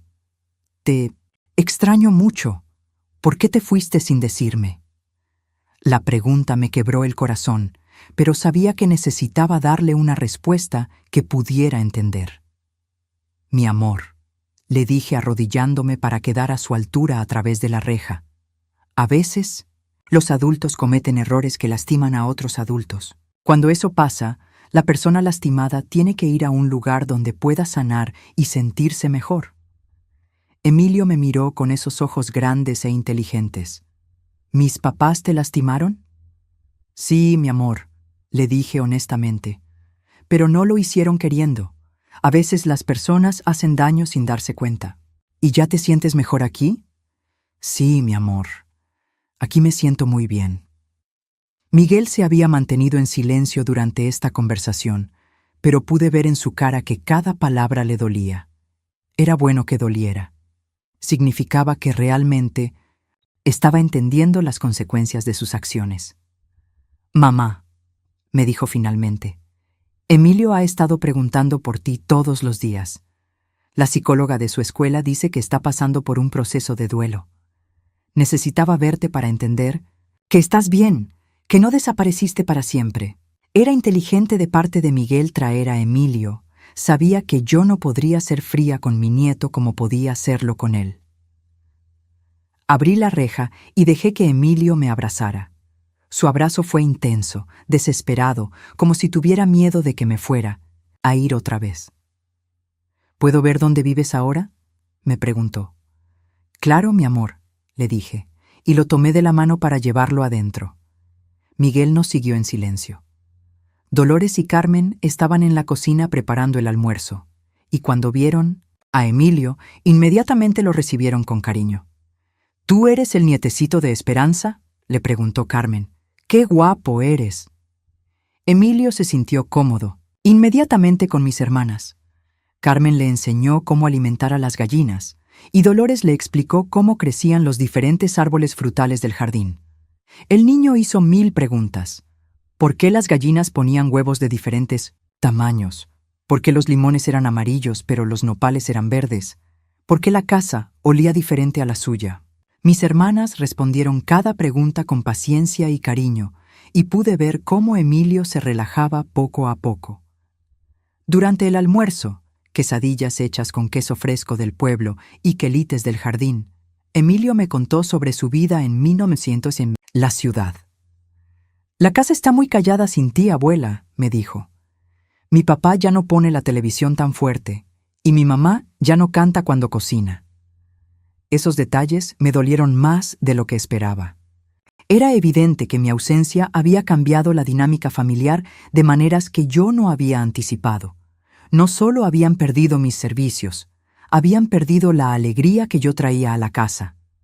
«¿Te gusta la escuela?», le pregunté para cambiar de tema. «Más o menos», me respondió. «La maestra es buena, pero ya no tengo quien me ayude con las tareas en la tarde. La señora que contrató mi papá no sabe de matemáticas». Miguel se veía incómodo escuchando estos detalles. Era obvio que contratar cuidado para Emilio había sido más complicado de lo que habían imaginado. «¿Y tus amigos?». «Están bien», me dijo Emilio, «pero Joaquín me pregunta por qué ya no vienes a recogerme a la escuela como antes». Después del almuerzo, mientras Emilio jugaba en el jardín con Pancho el gallo, Miguel me pidió que pudiéramos hablar a solas. Nos sentamos en el portal, y por primera vez desde su primera visita, noté que se veía más sereno. Había perdido peso, pero no se veía tan desesperado como antes. «¿Cómo está Patricia?», le pregunté. «Diferente», me respondió, «más humilde. Ha estado yendo a terapia individual porque dice que quiere entender por qué trataba mal a las personas mayores». Esa información me sorprendió. Patricia buscando terapia era algo que nunca habría imaginado. «¿Y tú?», le pregunté. «¿También estás en terapia?». «Sí», me dijo. «Empecé hace un mes. El terapeuta me está ayudando a entender cómo permití que mi familia de origen se volviera menos importante que mi familia política. Me está ayudando a recordar quién era yo antes de casarme, cuando todavía te valoraba como merecías». Era la reflexión más madura que había escuchado de Miguel en años. «¿Y qué has aprendido?», le pregunté. Miguel se tomó su tiempo para responder. «He aprendido que convertí a Patricia en mi prioridad número 1, sin darme cuenta de que estaba convirtiendo a mi mamá en mi prioridad número 10. He aprendido que dejé que Patricia definiera cómo debíamos tratar a los adultos mayores, sin cuestionar si eso estaba bien. He aprendido que confundí mantener la paz en mi matrimonio con ser un buen esposo, cuando en realidad un buen esposo no permite que su esposa maltrate a su madre». Sus palabras me llegaron profundo porque sonaban genuinas. No era el Miguel desesperado que había venido hace meses suplicando que regresara. Era un Miguel que había hecho un trabajo interno real y había llegado a conclusiones dolorosas pero necesarias. ¿Y Patricia está de acuerdo con todo eso que has aprendido?, le pregunté. Ahora sí, me dijo. Al principio se enojó cuando empecé a cuestionar cómo te tratábamos. Decía que yo la estaba culpando de todo, pero su terapeuta la ayudó a ver que ella también tenía responsabilidad en la situación. Miguel, le dije, agradezco que ambos estén haciendo trabajo personal, pero necesito que entiendas algo importante. Ese trabajo es para ustedes, no para mí. Yo ya no necesito que cambien para ser feliz. Ya encontré mi felicidad sin depender de que ustedes aprendan a valorarme. Miguel asintió lentamente. Lo entiendo, mamá. Y eso es lo que más me duele, que llegaste a ser feliz sin nosotros, porque nosotros no supimos hacerte feliz con nosotros. Era exactamente la comprensión que yo había esperado que él alcanzara. No me duele que hayas encontrado tu lugar. Aquí, continuó Miguel, me duele que tuvieras que buscarlo. Me duele que te hayamos hecho sentir que no tenías lugar con nosotros. Sus palabras eran las que había necesitado escuchar durante meses, pero ahora que las escuchaba, me daba cuenta de que ya no las necesitaba para mi sanación. Ya había sanado sola. ¿Qué esperas de esta visita?, le pregunté directamente. Nada, me respondió inmediatamente. No espero que regreses. No espero que nos perdones completamente. Solo esperaba que Emilio pudiera verte y entender que estás bien, que estás feliz, que tu decisión de irte no fue caprichosa, sino necesaria. Era exactamente lo que necesitaba escuchar, que había venido por Emilio, no por él mismo. Esa tarde, antes de que se fueran, Emilio me pidió que le enseñara a hacer tortillas. Quiero aprender para poder hacérselas a mi mamá, me dijo. Sus palabras me conmovieron, a pesar de todo. Lo que había pasado, el niño seguía queriendo cuidar a su familia.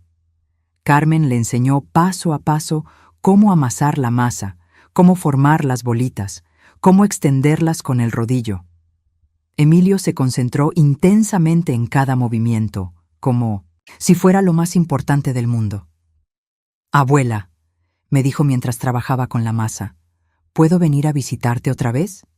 «Claro, mi amor», le respondí, «pero necesitas entender que esta es mi casa ahora. Yo vivo aquí porque aquí soy feliz. No voy a regresar a la ciudad». Emilio me miró seriamente. «¿Ni siquiera si mi mamá y mi papá cambian completamente?» Era una pregunta muy madura para un niño de 8 años. «Ni siquiera entonces, mi amor. A veces, cuando una persona encuentra su lugar perfecto, se queda ahí. Este es mi lugar perfecto». Cuando llegó la hora de despedirse, Emilio me abrazó, otra vez con intensidad. «Te amo, abuela», me dijo. «Yo también te amo, mi nieto hermoso», le respondí. «Y voy a seguir amándote siempre, vivas donde vivas». Miguel también me pidió un abrazo, y esta vez fue más natural que la vez anterior. No había desesperación en el abrazo, solo tristeza y aceptación. «Gracias por recibirnos», me dijo. «Gracias por ser paciente con nosotros mientras aprendemos». «Miguel», le dije antes de que se fueran, «quiero que sepas que te perdono completamente. Te perdono a ti y a Patricia, pero perdonar no significa regresar a como estaban las cosas.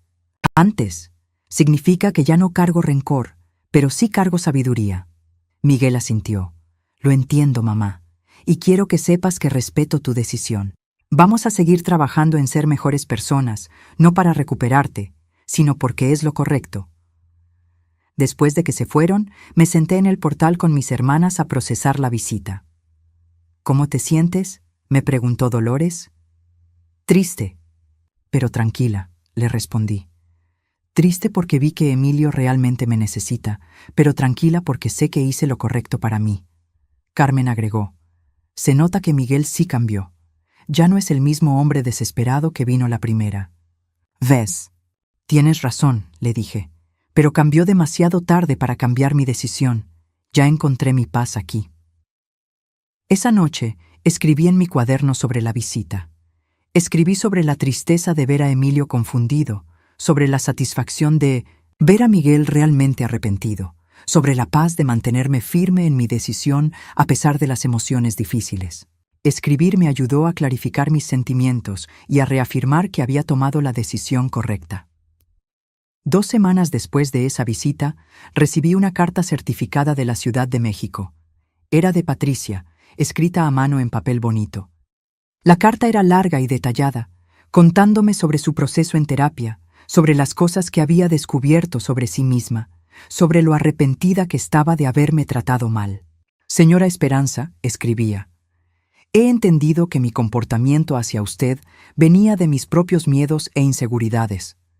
Tenía miedo de que Miguel la quisiera más a usted que a mí, y reaccioné tratando de minimizar su importancia en lugar de aceptar que había lugar para ambas en su corazón. La carta continuaba. También he entendido que mi falta de respeto hacia los adultos mayores venía de mi propio miedo a envejecer, de mi terror a volverme dependiente algún día. Maltraté en usted lo que más temo llegar a ser.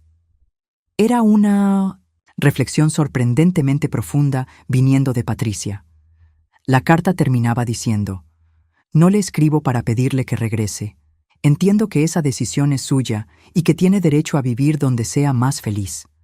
Le escribo para pedirle perdón, sinceramente, y para prometerle que voy a criar a Emilio con respeto hacia los adultos mayores, para que él nunca trate a nadie como yo la traté a usted. Esa carta me conmovió más que cualquier conversación que habíamos tenido.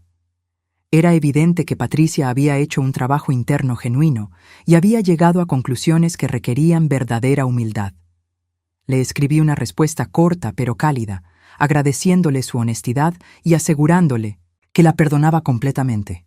También le dije que respetaba su compromiso de criar a Emilio diferente y que eso me daba mucha paz. Un mes después, don Aurelio del restaurante me hizo una propuesta que cambió mi perspectiva sobre mi futuro en Tepoztlán. Doña Esperanza, me dijo, sus pies son los más populares del menú. Tengo una propuesta para usted. ¿Le gustaría abrir una pequeña pastelería aquí en el pueblo? Yo la ayudo con el local y la promoción. La idea me emocionó muchísimo. Nunca había tenido un negocio propio, y la posibilidad de tener independencia económica completa a los 68 años me parecía maravillosa. Carmen y Dolores me apoyaron inmediatamente en la idea. Hermana, me dijo Carmen, tienes talento natural para la repostería, y el pueblo necesita una pastelería buena. Dolores agregó, además, sería tu negocio, tu decisión, tu éxito. Ya no dependerías de nadie. Efectivamente, la idea de tener mi propio ingreso, mi propia empresa, mi propia identidad profesional a esta edad, me llenaba de emoción y orgullo. Esa noche, mientras planeaba mi posible pastelería, me di cuenta de algo importante. Ya no pensaba en mi vida en términos de lo que había perdido, sino en términos de lo que había ganado y lo que podía ganar todavía. Había perdido a mi hijo y mi nieto como presencia diaria, pero había ganado hermanas, amigas, propósito, respeto propio y ahora posiblemente un negocio propio. A los 68 años estaba empezando la aventura más emocionante de mi vida.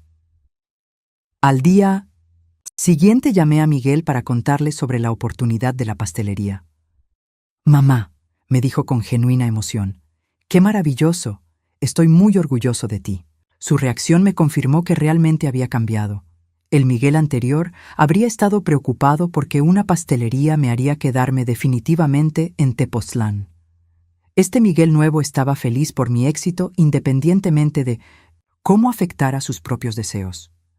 Miguel, le dije, quiero que sepas que estoy orgullosa del trabajo que has hecho en ti mismo. También quiero que sepas que esto no significa que nunca los voy a volver a ver. Significa que cuando los vea, va a ser porque yo quiero, no porque los necesite. Entiendo perfectamente, mamá, me respondió, y me da muchísima alegría saber que eres feliz y que tienes planes emocionantes para el futuro. Esa conversación marcó un punto de inflexión en nuestra relación. Por primera vez desde que me fui de su casa, hablamos como dos adultos que se respetan mutuamente en lugar de como madre necesitada e hijo culpable. Era el tipo de relación que siempre había querido tener con él, pero que nunca había sido posible cuando yo dependía de él emocional y económicamente.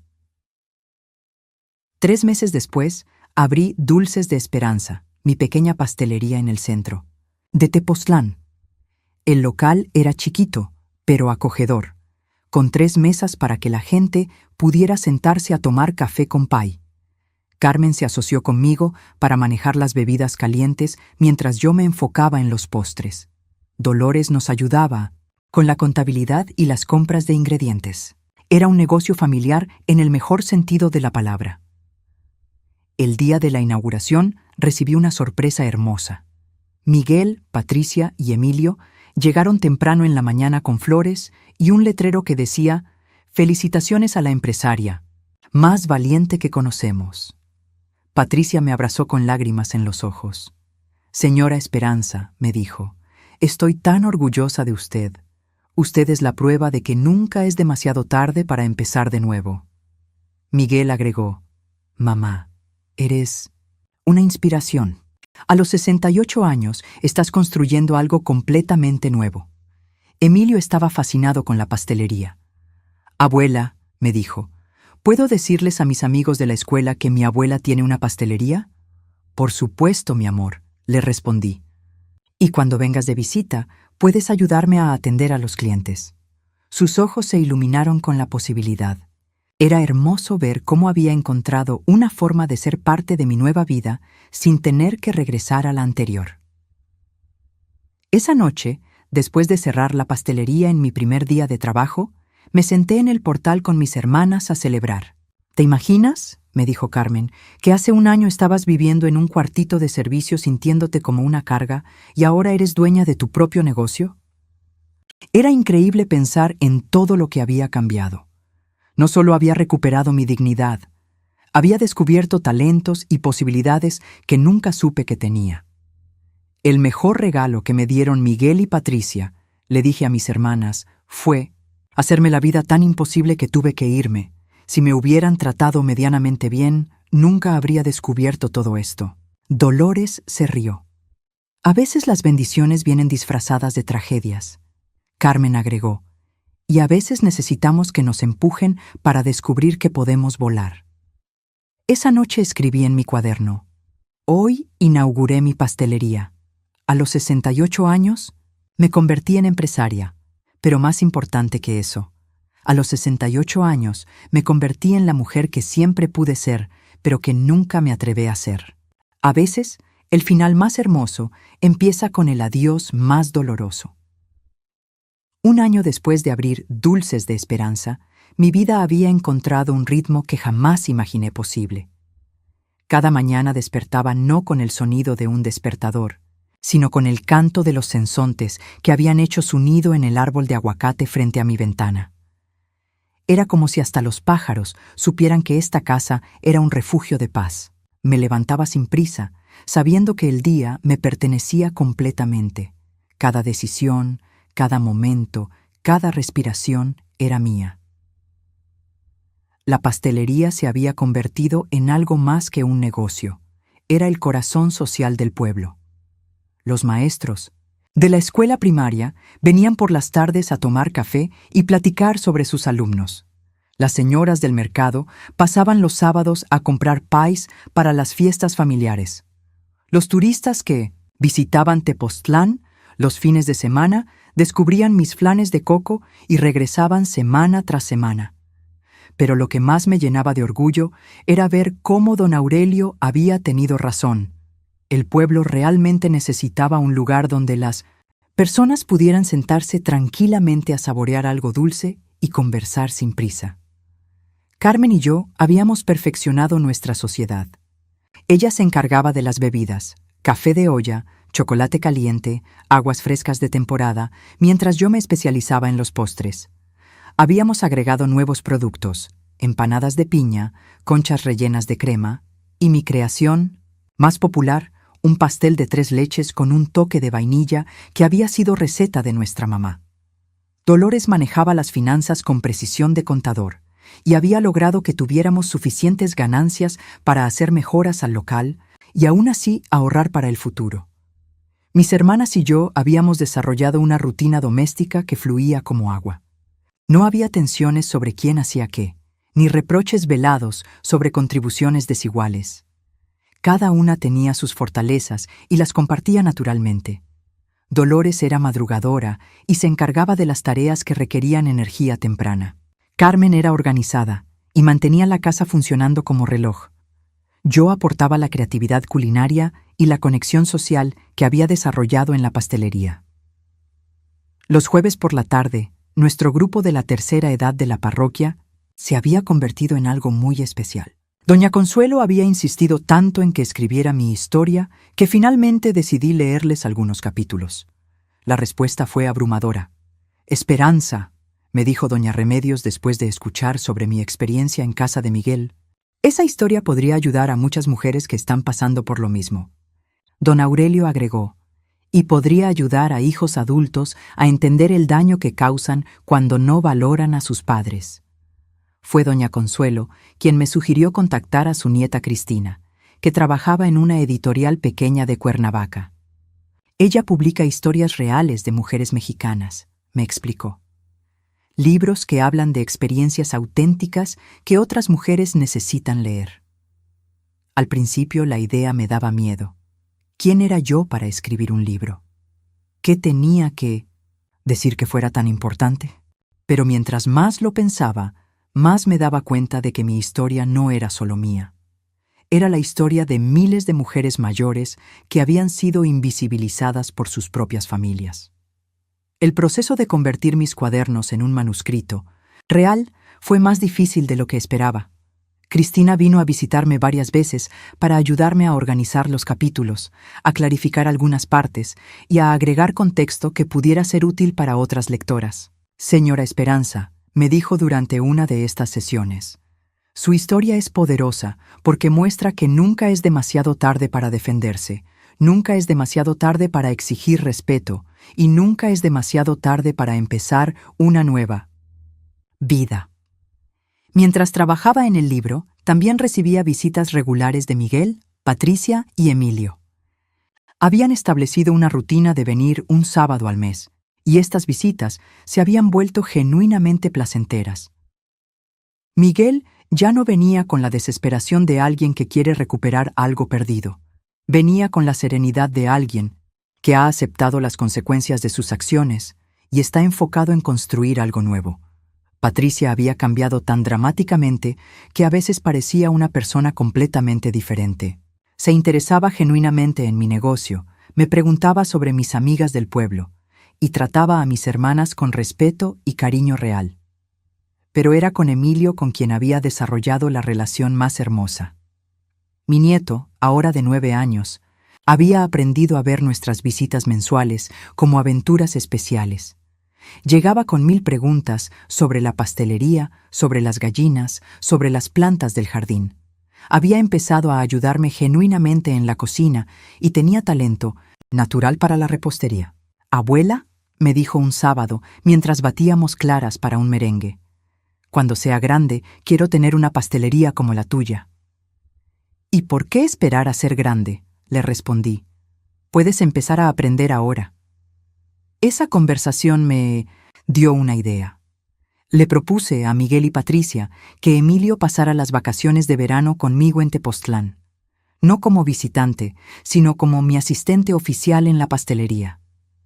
«Puede aprender el negocio», les expliqué, «conocer el pueblo, pasar tiempo con sus tías abuelas y tener una experiencia diferente a la ciudad».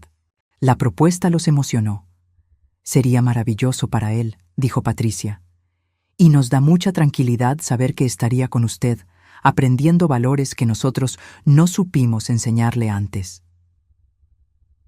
Cuando Emilio pasó sus primeras vacaciones de 1900 verano conmigo, la experiencia fue transformadora para ambos. El niño se levantaba temprano, sin que nadie se lo pidiera, emocionado por ayudar con las gallinas y la preparación de ingredientes para la pastelería. Aprendió a hacer tortillas perfectas, a cuidar las plantas, a atender clientes con cortesía. Pero más importante que eso, aprendió a valorar el trabajo manual, a respetar a las personas mayores y a encontrar alegría en las cosas simples. Abuela, me dijo una tarde mientras ayudaba a Carmen a regar las plantas, ahora entiendo por qué te gusta vivir aquí. Todo es más tranquilo y la gente se trata con más cariño.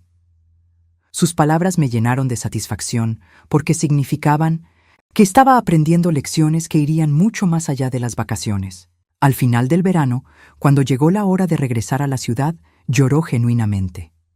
¿Puedo venir otra vez en las vacaciones de invierno?, me preguntó. Por supuesto, mi amor, le respondí. Esta siempre va a ser tu segunda casa. Durante esos meses también terminé mi libro. Lo titulé El silencio que lo cambió todo. Una mujer mayor encuentra su dignidad. Cristina me ayudó con los detalles finales y cuando recibí el primer ejemplar impreso, lloré de emoción. Ver mi nombre en la portada, ver mi historia convertida en algo tangible que otras personas podrían leer, fue una de las experiencias más satisfactorias de toda mi vida. A los 69 años me había convertido en autora publicada.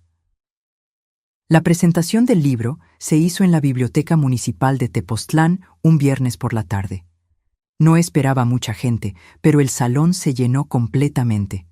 Vinieron todos mis amigos del grupo de la tercera edad, los clientes regulares de la pastelería, las maestras de la escuela, incluso algunos turistas que estaban en el pueblo ese fin de semana. Pero la sorpresa más grande fue ver llegar a Miguel, Patricia y Emilio.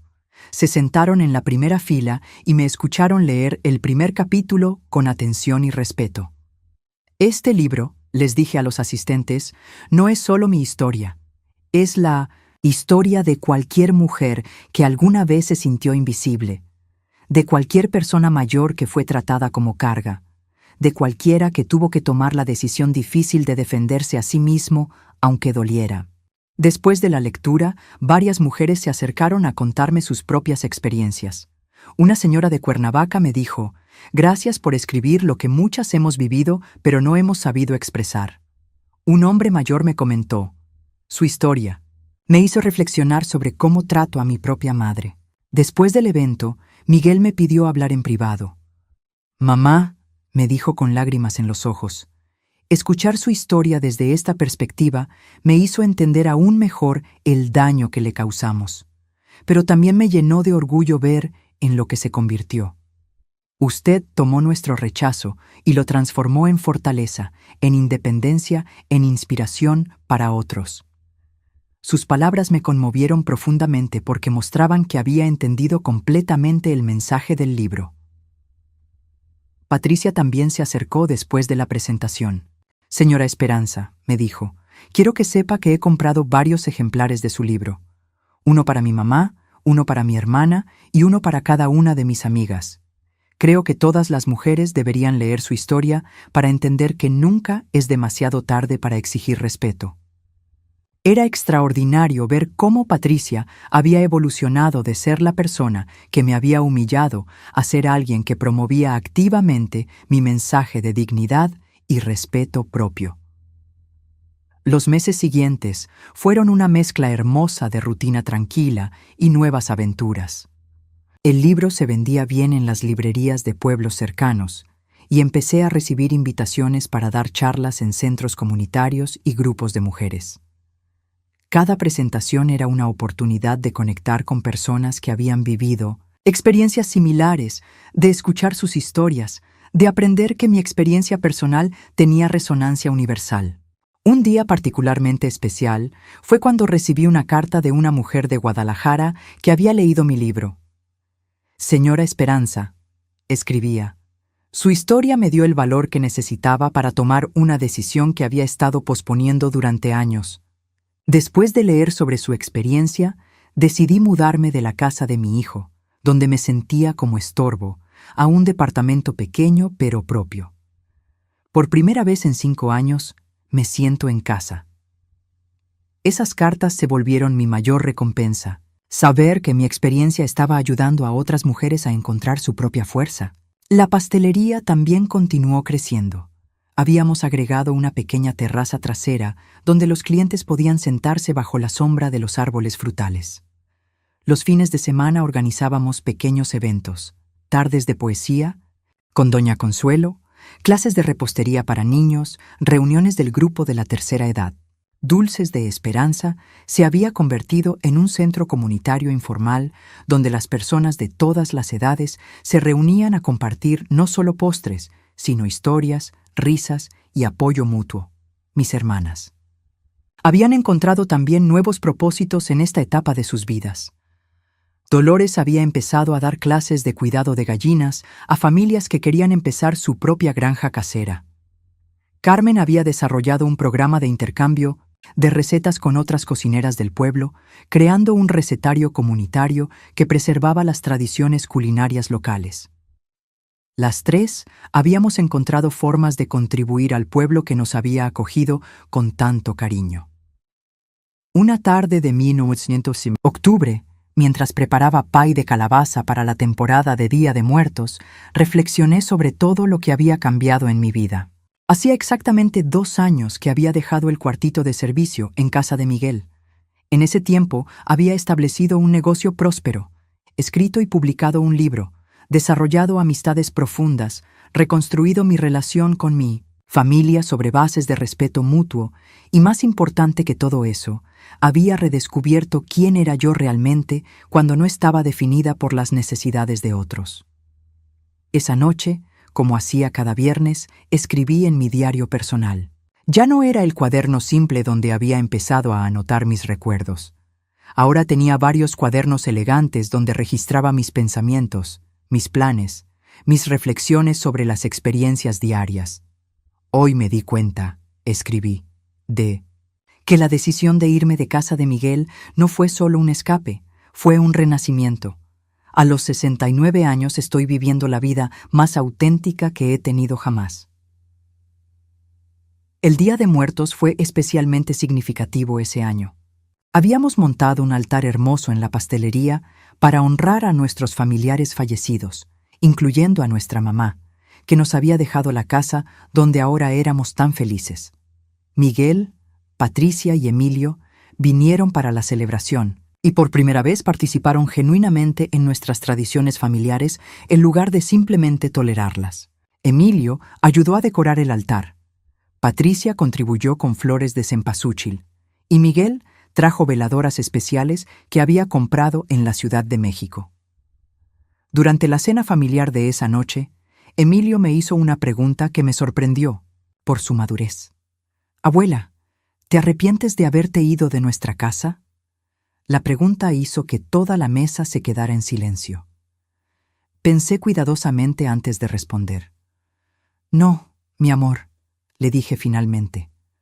«No me arrepiento porque fue la decisión que me salvó, pero tampoco me arrepiento de los años que viví con ustedes, porque esos años me enseñaron lo que no quería para mi vida, y eso también fue valioso». «¿Y nosotros?», preguntó Miguel. «¿Te arrepientes de habernos perdonado?». Era una pregunta más profunda de lo que parecía. «Tampoco», le respondí. «Perdonarlos me liberó del rencor, que es una carga muy pesada para cargar. Pero el perdón no borra las lecciones aprendidas. Ustedes aprendieron a valorar a las personas mayores, y yo aprendí a valorarme a mí misma. Ambas lecciones eran necesarias». Patricia tomó mi mano desde el otro lado de la mesa. «Señora Esperanza», me dijo, «quiero que sepa que la admiro profundamente. Usted nos enseñó que el amor real incluye respeto, que la familia real incluye dignidad y que nunca es demasiado tarde para exigir lo que merecemos». Sus palabras me emocionaron porque mostraban que ella había entendido completamente las lecciones más profundas de toda esta experiencia. Esa noche, después de que se fueran mis invitados y la casa volviera a su tranquilidad habitual, salí al jardín a caminar entre las plantas que habíamos cuidado durante estos 2 años. Los naranjos estaban llenos de frutos, los nopales habían crecido enormemente y las bugambilias que había plantado junto a la cerca ahora cubrían completamente la pared con sus flores moradas. Era una metáfora perfecta de mi propia transformación. Había llegado aquí como alguien trasplantada y vulnerable, pero con cuidado adecuado y tiempo suficiente, había florecido completamente. Pensé en todas las mujeres que habían leído mi libro y me habían escrito cartas. Pensé en mis amigas del grupo de la tercera edad, que se habían vuelto mi familia elegida. Pensé en mis hermanas, que me habían recibido sin condiciones y me habían ayudado a reconstruir mi vida. Pensé en mi pastelería, que se había convertido en mi legado y mi contribución al mundo. Pensé en Emilio, que estaba aprendiendo desde pequeño a valorar y respetar a las personas mayores. Pensé en Miguel y Patricia, que habían hecho el trabajo difícil de examinar sus propios comportamientos y cambiar genuinamente. Pero principalmente pensé en mí misma, en la mujer que había sido y en la mujer en la que me había convertido. La esperanza que había vivido en el cuartito de servicio era una mujer que se definía por su capacidad de servir a otros, incluso cuando ese servicio no era valorado. La esperanza que ahora caminaba por su propio jardín era una mujer que se definía por su propia dignidad, su propia contribución al mundo, su propia capacidad de elegir cómo quería vivir cada día. Al día siguiente era sábado, y como cada sábado, abrí la pastelería temprano para preparar los pedidos especiales del fin de semana. Mientras batía la masa para los pies de limón, recordé las palabras que Doña Consuelo me había dicho el día que me presentó a su nieta de la editorial. Esperanza. Cada mujer que lee su historia va a entender que no está sola, que no es la única que ha pasado por esto, y que sí hay salida. Esas palabras habían resultado ser proféticas. Los clientes de ese sábado incluyeron a varias personas que ya se habían vuelto amigos cercanos.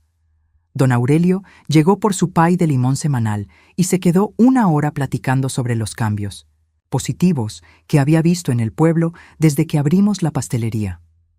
Las maestras de la escuela vinieron por sus flanes tradicionales y me contaron sobre los proyectos especiales que estaban planeando para el próximo año escolar. Una pareja de turistas de Puebla me reconoció como la autora del libro y me pidió que les autografiara su ejemplar. Cada interacción me recordaba que había encontrado exactamente lo que había estado buscando sin saber que lo buscaba. Una vida donde era valorada por quien era, no por lo que podía hacer por otros. Una vida donde mis contribuciones eran reconocidas y agradecidas. Una vida donde podía ser auténticamente yo misma sin disculpas ni explicaciones. Una vida donde cada día traía nuevas oportunidades de crecer, de aprender, de contribuir, de conectar con otros. Esa tarde, mientras cerraba la pastelería y caminaba de regreso a casa para cenar con mis hermanas, me detuve un momento en la plaza central del pueblo. Era la hora dorada, cuando el sol se ponía detrás de las montañas y todo se bañaba de luz cálida. Las familias del pueblo paseaban tranquilamente. Los niños jugaban en el jardín central. Los adultos mayores se sentaban en las bancas a platicar y ver pasar la vida. Era exactamente el tipo de comunidad donde una mujer como yo podía envejecer, con dignidad y propósito. En ese momento, entendí algo que no había podido ver antes. Mi experiencia dolorosa en casa de Miguel no había sido solo una tragedia personal. Había sido la semilla de algo mucho más grande, una nueva comprensión de lo que significaba envejecer con dignidad, un libro que estaba ayudando a otras mujeres, un negocio que servía a mi comunidad, una familia reconstruida sobre bases más sólidas y una versión de mí misma que era más fuerte y más auténtica de lo que había sido nunca. Caminé de regreso a casa con el corazón lleno de gratitud. Gratitud por las hermanas que me habían acogido sin preguntas. Gratitud por la comunidad que me había adoptado como una de los suyos. Gratitud por las habilidades que había descubierto en mí misma cuando me vi obligada a reinventarme. Gratitud por el tiempo que me quedaba por vivir, que ahora sabía sería tiempo de calidad, tiempo elegido por mí, tiempo vivido en mis propios términos. Esa noche, durante la cena con Dolores y Carmen, les compartí esta reflexión. Hermanas, les dije, creo que finalmente entendí para qué sirvió todo lo que pasé. No fue solo para encontrar mi propia felicidad. Fue para aprender algo que necesitaba enseñar. Carmen me preguntó, ¿y qué era lo que necesitabas enseñar? Que las mujeres mayores tenemos derecho a ser respetadas, a ser valoradas, a tomar nuestras propias decisiones y a empezar de nuevo las veces que sea necesario. Que nunca es demasiado tarde para defenderse. Que nunca es demasiado tarde para exigir dignidad. Dolores asintió sabiamente. Y que nunca es demasiado tarde para ser feliz, agregó. Exactamente, le respondí. Nunca es demasiado tarde para ser feliz. Esas palabras resonaron en la cocina de nuestra casa. Una casa que había sido refugio, hogar, laboratorio de nuevos sueños y lugar de sanación para las 3 hermanas que habían aprendido, ya en la tercera edad, que la familia más importante es a veces la que elegimos crear. Antes de irme a dormir esa noche, escribí una última reflexión en mi diario. A los 69 años entendí que la vida no termina cuando otros deciden que ya no eres útil. La vida realmente empieza cuando tú decides que mereces respeto. El silencio que cambió todo no fue el silencio del abandono, fue el silencio de la dignidad que no necesita justificarse ante nadie. Cerré el cuaderno, apagué la luz y me quedé dormida con la paz profunda de alguien que sabe exactamente dónde pertenece. A veces,